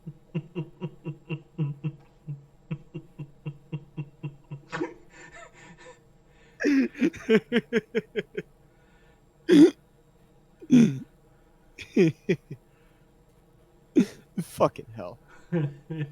We're gonna go to hell for this, aren't we? Oh, and by the way, Ugh. God, I was just gonna. I thought of something a little while ago, and I forgot what it was now. But it involved that other platform that we will not mention because we're on Twitch right now. Oh, Um, yeah. it's kind of like what you do for a field goal, Yes. Yes. but I forget what the reasoning for Small Bean 69 would have been to go stream there. I forget what it was for, but Yeah, I forgot too. I mean, huh. The yeah. small bean will Let return. me see here. Um. My god. Oh, I know what it was. What? We can see if I scrolled up and I found it because she said that she likes simulator video games and Hand Simulator is my favorite. So, and there is an actual Hand Simulator game. I think Yeah. what Small Beans has to do is play Oh Hand my god. Simulator on that other site that we're refusing to give. Oh. Oh. Oh. Oh. Since they And allow if a you few can't more things. and if you can't tell by the silence, uh I am just giving a face of just disappointment. Yeah, and I Cause wonder if she jeez. can get Small Bean 69 or does she have to manipulate the characters like she did here on Twitch? Just imagine if Small Bean had to like just I mean, would it be possible to like copy? No, well, no, you can't copy and paste the. Well, I I don't know how that website that website works, like uh functionality Yeah, wise. I mean, yeah. yeah, I have no desire to be on there, um, yeah. but it's but in order to have that small beans character come alive, we need like a voice mixer where it comes up with a like kind of like a voice with the witness protection program, but like a funnier type of a voice voice thing. Hmm. I don't even know what you call it. You know what I'm trying to say though. I mean, it's not a voice modulator.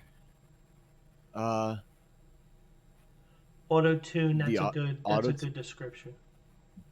Yeah, I mean, but the thing is with auto tune is that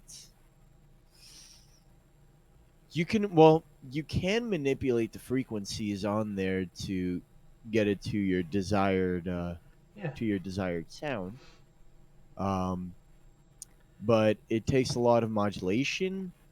Number one, and um, now I'm speaking like music production and all that stuff. Like, my God, I mean, shit. Yeah, from a production standpoint, yes, it does take Yeah. a lot of modulation. It takes a lot of uh, a lot of that shit to do it. Yeah. Yeah. Uh, yeah. And that's the thing. You can joke around and have some fun with different things, and you know you come up with these crazy ideas. And sometimes my best ideas were when I threw like 20 different ideas, and like the goofiest one was the one that you go with. But I mean, I mean, you can. I mean, you could be like. I forgot who it was. Um, I think what is it? The, I think there was this one interview that I remember seeing, and they said that they get their they get all their ideas when they're taking a shit. They get all their smart ideas when they take a shit. So it's like, smart ideas taking a shit doesn't sound bad. Hmm. hmm Hmm. but Hmm. the stink has got to go. Okay, yeah, the stink, but the smell. I mean, you got. but I mean, if you are gonna be using the bathroom, I mean, you have to, you have to use poopery. You have to use poopery. I mean, I've never. that's a given. Helb is asking Uh, us, do you watch Raccoon Eggs shower thoughts? No, I've never heard of that person. but Never heard of raccoon eggs. I'll let you know what I thought about with the 34 and a half, the 34.5. This came to me after seeing an Instagram reel where they were making fun of short people, saying, how did they 69? They actually 34 and a half. But the one thing I suggested for SJ is if Mm-hmm. she wanted to have a podcast, because she was asking me she was asking me different things. I said, I have an idea. Since you're a shorter person, we're not making fun of the fact that she's short. Matter of fact, we're glorifying it in a weird way. I said, what you need to do is you need to have a podcast that is no longer than 34 and a half minutes, and you call it the 34.5 podcast. Or you could do a whole podcast like doing it doing it for 69 minutes. Yeah, I mean, it's doable. yeah, I mean, you could do a whole podcast for like 69 minutes. yeah. I mean, But I think the 34 and a half works better because she's a shorter person. yeah. And she I understands mean, what I meant by 34 and a half. no, yeah. Um I did have a thought that uh that came into my mind and all stuff, but I think I may have lost my train of thought. Um, I lost my train of thought a long time ago. is that we were losing brain cells like the moment that small bean 69 Yeah. came in the chat. It's just, yeah. Once small bean 69 came in the chat, that's when everything just went. Meow, poof. Well, hopefully, not many people on the audio podcast will realize who Small Bean 69 really is, and we can have this Mm, as a running joke. Gage, mm. thank you for joining me tonight, and I'm here every Tuesday and Thursday at 10 p.m. Eastern, and who knows, maybe I'll be adding random days as well, just for craps and giggles. Yeah. Good night, Gage. I mean, it won't be this weekend because I work all weekend. Yeah. I planned it that way. Uh, fuck. What else? All right. Bet. Good night, Gage. Uh, fuck. I literally had a thought. I had a thought in my mind, and then it just went kaput.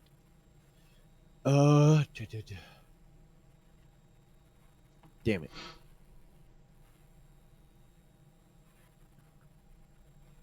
Um. Uh. Oh. Ooh. Hmm. Hmm. Yeah. I lost my train of thought. It's, yeah. It just went. Meow. Yeah, Shit. that's me 3, 4 times a day. No, that's literally me. That's literally me every day. It's literally me every day. Because, Losing my train of thought. So. I know I have ADD, ADHD, and whatever. Mm-hmm. I have gonorrhea. Um. Brian.exe has crashed. Yes. Yeah, Yeah. Um. No. No. I've been. What is it like? At the time that we're doing this right now, I'm like literally sitting on a 6 leg parlay for hockey and all that stuff. So I need Philip Forsberg to get a goal for Nashville. I need Vancouver to win, and I also have the Rangers and Vegas game to go over 6 goals, which right now I believe it's 4-1 mm-hmm. Vegas. So if there's 2 more goals for this game, fingers crossed, win. I get to win $188 because I had three other games that hit from my parlay. So Good. yeah. Well, I mean, I'm just hoping, God willing, hopefully it does go the way that I want it to go. But shit. Yeah, Um, I mean, I know that you're not really a big hockey guy and all that stuff. I mean, yeah, it's about the but time of year I start getting into it. A couple of weeks yeah. earlier this year because, you know, Canucks are up 2-1 with about 6.5 minutes left. Wait, about 6.5. I mean, I'm looking at it. Wait, Or less than 6.5. that's weird.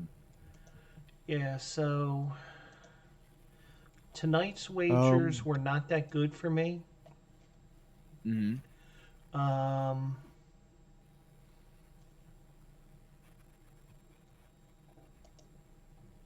I Besides that parlay and all stuff, like, did you have like any other any other bets or anything like that, or that was it? I'm gonna show you here, cause Okay. why not? Um, Yeah. and that's why I'm glad I didn't figure out the why I didn't figure out the um, stream together yet, and Mm. just keeping an eye out for people following here. Let me go here. Oh, well, you can keep Well, it back. that You was can keep. last Oh. that was last night. Detroit Mercy and Robert Morris. Robert Morris was 6-12 versus an 0-18. That went double overtime, I think. There was the Oh, lone winner. wow. That was the lone winner I had tonight. UNC Asheville over Winthrop. Mm. UNC Asheville won on the road. Oh, $25 to win 62.50. Mm-hmm. It's not bad. That's Yeah. good.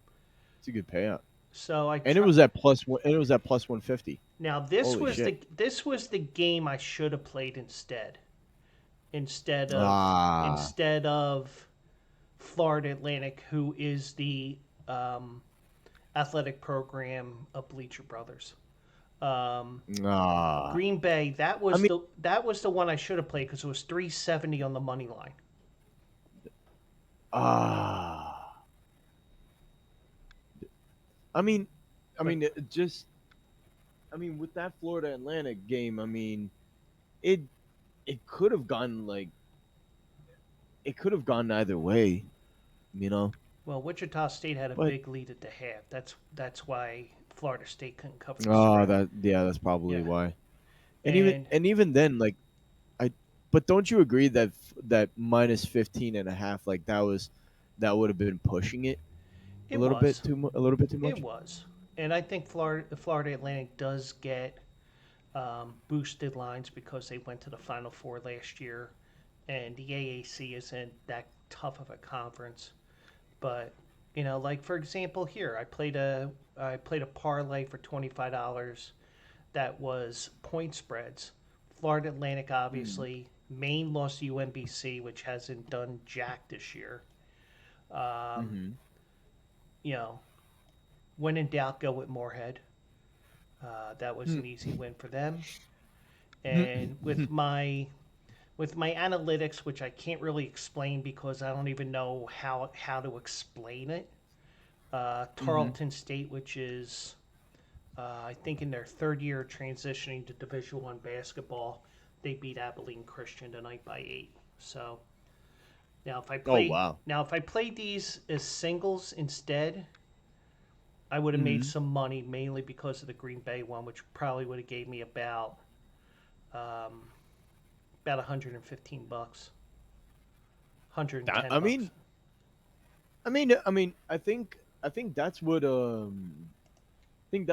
that that SJ has been doing. She's been doing like a lot of like the single parlay Yeah, things, and like the single games.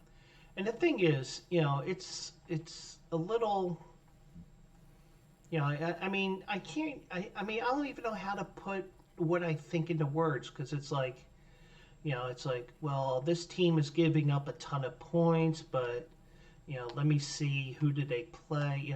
It's mostly the numbers that I'm looking at, but I'm also looking at a couple other things as well. Like I had one Mm. game where uh, last weekend I think it was Mm-hmm. LaSalle was playing Fordham up at the Bronx, Oh. and I said I'm going LaSalle money line here because Fordham was coming off of a triple overtime game at George Washington, Oh and wow. LaSalle won the game outright. But it's Yeah. sometimes it's those little things that some people don't look at, Yeah. and sometimes it bites you in the ass, and sometimes it doesn't. No. Yeah. Definitely. Definitely. And I do want to say before we wrap up here, I did watch some of your stream last night. I caught about Mm-hmm. 20 minutes, but I didn't participate in the chat. But I was watching you, and that was interesting because of the fact that I think we were seeing what you were seeing with the VR headset and everything Yeah. that you had. Yeah. I mean, no, no, like I did, I did tell you, I did tell you that it was gonna be intense with the music and all that stuff, but like when you do, when you do DJing in general, you have to find a way to get, get a crowd, getting back into, getting into a certain groove and all that stuff. So I mean, and shit. Like I've been DJing now for what is it, since 2010. Yeah, for like 14 years. Yeah. Oh no, 2009 actually. Yeah, 2009, 15 years. It's gonna be 15 years Yeah. this year. Holy shit. But yeah, I mean, And ladies and when it gentlemen, he comes to started DJing at the age of 12. I'm fuck off. I'm making I'm not fucking 27. Okay, I am fucking 31. Jesus. I'm making it feel a little I'm bit younger, you know. yeah. But But SJ, you know, she's like 72 or whatever it is. no, she's actually 69. Okay, correction, But she's 69. we're just saying So that to see if she's done with walking the dog after the dog decided to release the oh, gases and everything. I'm hoping that that that her wait, no, correction. Is it Small Bean 69's dog, or is it SJ's dog? Hmm. Oh. Oh. Now it's getting interesting. Yeah, Hmm. we're getting the two confused here. Yeah, we're getting the two very confused. Yeah. Is it Small Bean 69's a dog, or is it SJ's dog? Well, we'll find out if she gets back before I close up because we'll see who says they're back. Unless she crashes on the couch or wherever. I mean, Or let's see. or she's in a snowbank somewhere because the snowplow didn't see her and went kind of like what happened to Steve Keeley a few years ago. Oh Jesus Christ! Oh Jesus, you had to go that direction, You didn't know, you? we might have to send out a search party to um, bring her and the Oh, dog back. that was SJ who texted me, not Small Bean, because I don't have Small Bean's number. Because what I mean, I yeah. Oh, okay. So SJ is telling me that she's setting up a meeting. Uh, yeah, she's setting up a meeting for a podcast and all that stuff. No, wait, hold on. SJ, if you're still listening, is it your dog or Small Bean's dog? That's the question we need to have resolved. Is it Small Bean's dog or is it your dog? It's Small Bean's dog. There you go. We have an answer. At least tonight. Yeah, tonight. SJ doesn't want to claim. Tonight. SJ doesn't want to claim that dog after what that dog did to her. Oh Jesus Christ! Oh, and by the way, her dog did not go potty. So, Would you go I potty out there when it's that cold up there? mean, it. I think it would be impossible to go pee pee poo poo Yeah, outside. yeah. It would be. I mean, I could just. I mean, for us guys, right? Let's just say for us guys, if we have to go out to the fucking bushes and all that stuff, that's F bomb number 2. Mm-hmm. There Or you go. 3. I don't know. I lost Uh, track. yeah, but you know what? At this point, fuck it. Why not? Actually, But you know what I should do? what? $5 for every time I swear on the podcast. No. Since it's going to snow here tomorrow, I should go outside. See if And I try to pee in the bush. And try to pee in a bush. try to pee in the snow with the words "SJ was here." Well, let's see if you have that much piss held in. Like if you can be able to have that much piss held in, and you can if you could try to do it in cursive, That would actually be interesting. Yeah. But you would have to do like a pause and all that stuff. You would have to do a pause and all that stuff for like when you pee. Yeah. But the thing is, there's so many cameras around this apartment complex, this apartment building, that there's no way I can do it. Yeah, that is true.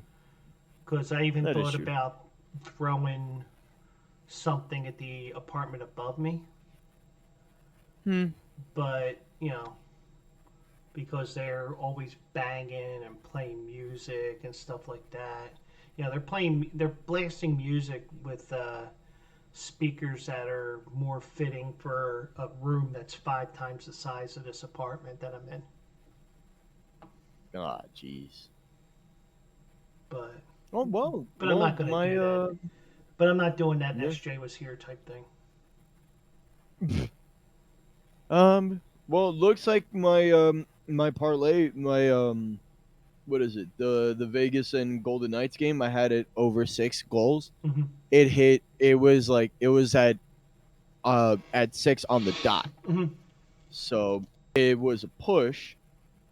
But if Philip Forsberg does not score within the next, oh shit, there's actually 5 seconds left of the Nashville and Kings game, Hmm. and I think it's an empty net. If Forsberg does not score here, then my whole entire parlay got fucked Oh, for okay. tonight. Damn it. Yeah, and the worst part is you probably waited 6 hours for that too.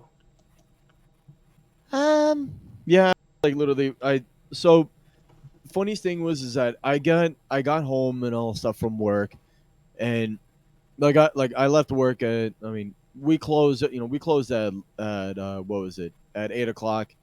So by the time that I got home and all stuff, uh,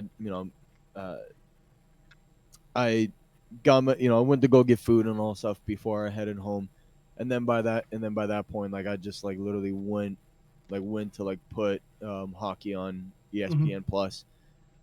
Um, and there you go. Philip Forsberg did not get a goal, so there goes my entire parlay. Hmm. Great, just fucking great. But yet, the Canucks won, so that is 5 out of 6. Yeah, 5 out of 6. Yeah. Fuck. You know what? You know what? It was. I will give it this. It was a $5 free bet, so I didn't put in any money on it. Yeah. So it was a $5 free bet. So you know what? It was free money. Hmm. Whoopoo!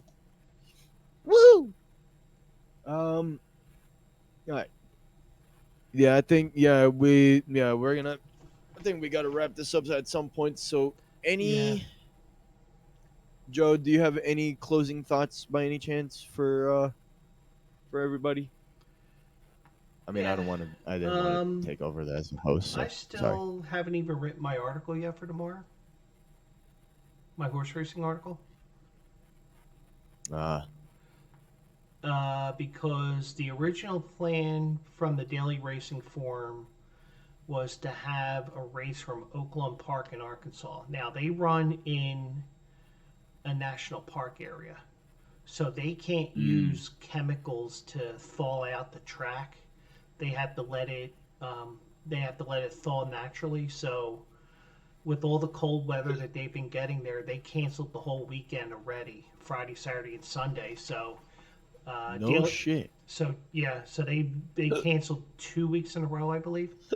So Daily Racing Form pivoted to Gulfstream Park for a race, which I don't know why they picked the race that they did, but they did. And I'll try to piece it all together and see if I can pull out another winner after giving out a 7-1 winner at Tampa Bay Downs um, on Wednesday. All right. But yeah, I still have to write Um. that article tonight if I want to have No. it Yeah. posted. If Yeah. because I don't even know who posts it, but eventually I'm supposed to take over the horse racing section of the website. So yeah, I could be doing That's. here at like 2 o'clock in the morning and then do a lot of stuff that SJ does with her articles. I mean, the way that SJ does her articles is like very detail oriented and all that stuff. Yeah. She wants to make sure that she gets everything that she needs. For her articles. So you know. And speaking of SJ, I mean, you know, we have to. Well, I don't want to. I didn't mean to take over as a host and all that stuff. I'm No, no, sorry, but no, no. I I mean, but I do. I do want to give. Both of us actually want to give a lot of love and a shout out to Miss Sarah Jane Gamelli, who is in chat. So At least yeah, we, at least if you she guys have was. not followed, if you guys have not followed her on her social medias, please do. Please do. She is a wonderful, wonderful, wonderful, wonderful, wonderful, wonderful, wonderful, wonderful, wonderful person. Um, her freaking knowledge on sports is insane. Uh, just basketball in general, she is like literally Mm-hmm. like I mean, I could probably wholeheartedly say that she is a nerd for sports, Mm-hmm. and you can definitely tell that she is. Yeah, I mean, I agree. Jesus. Mm-hmm. Jesus.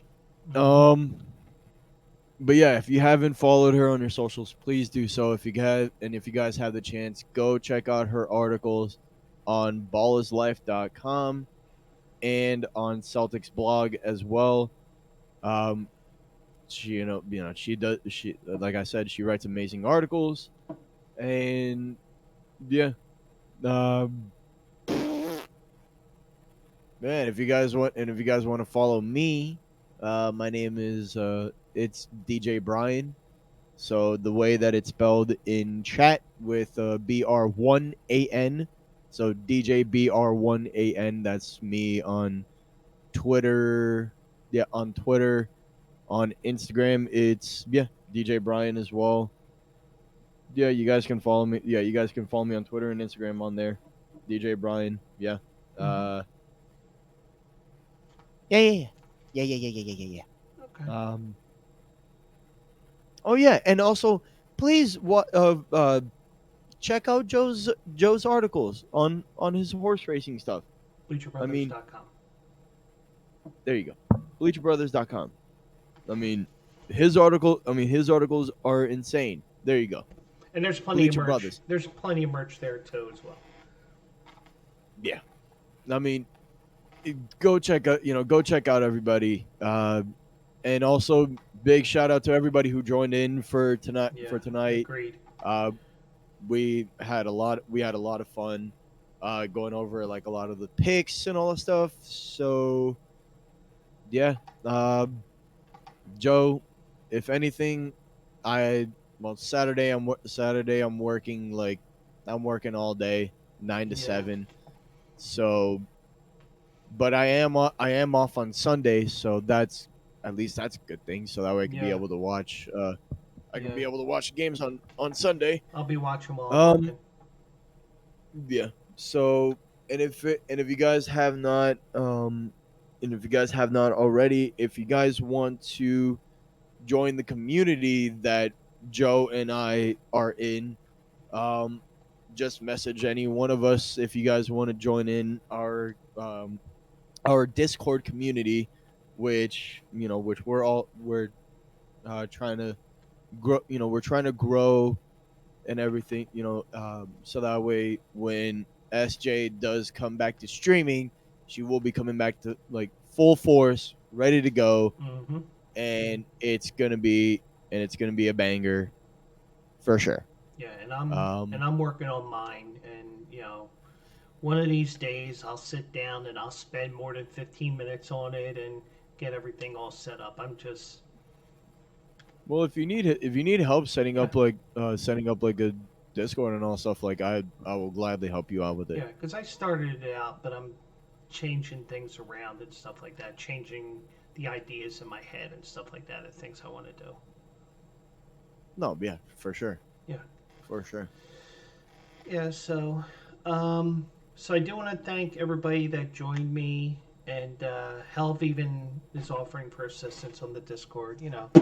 One day I'll figure it out and sit down and not have a million things to do. But I do want to thank everybody who joined me tonight.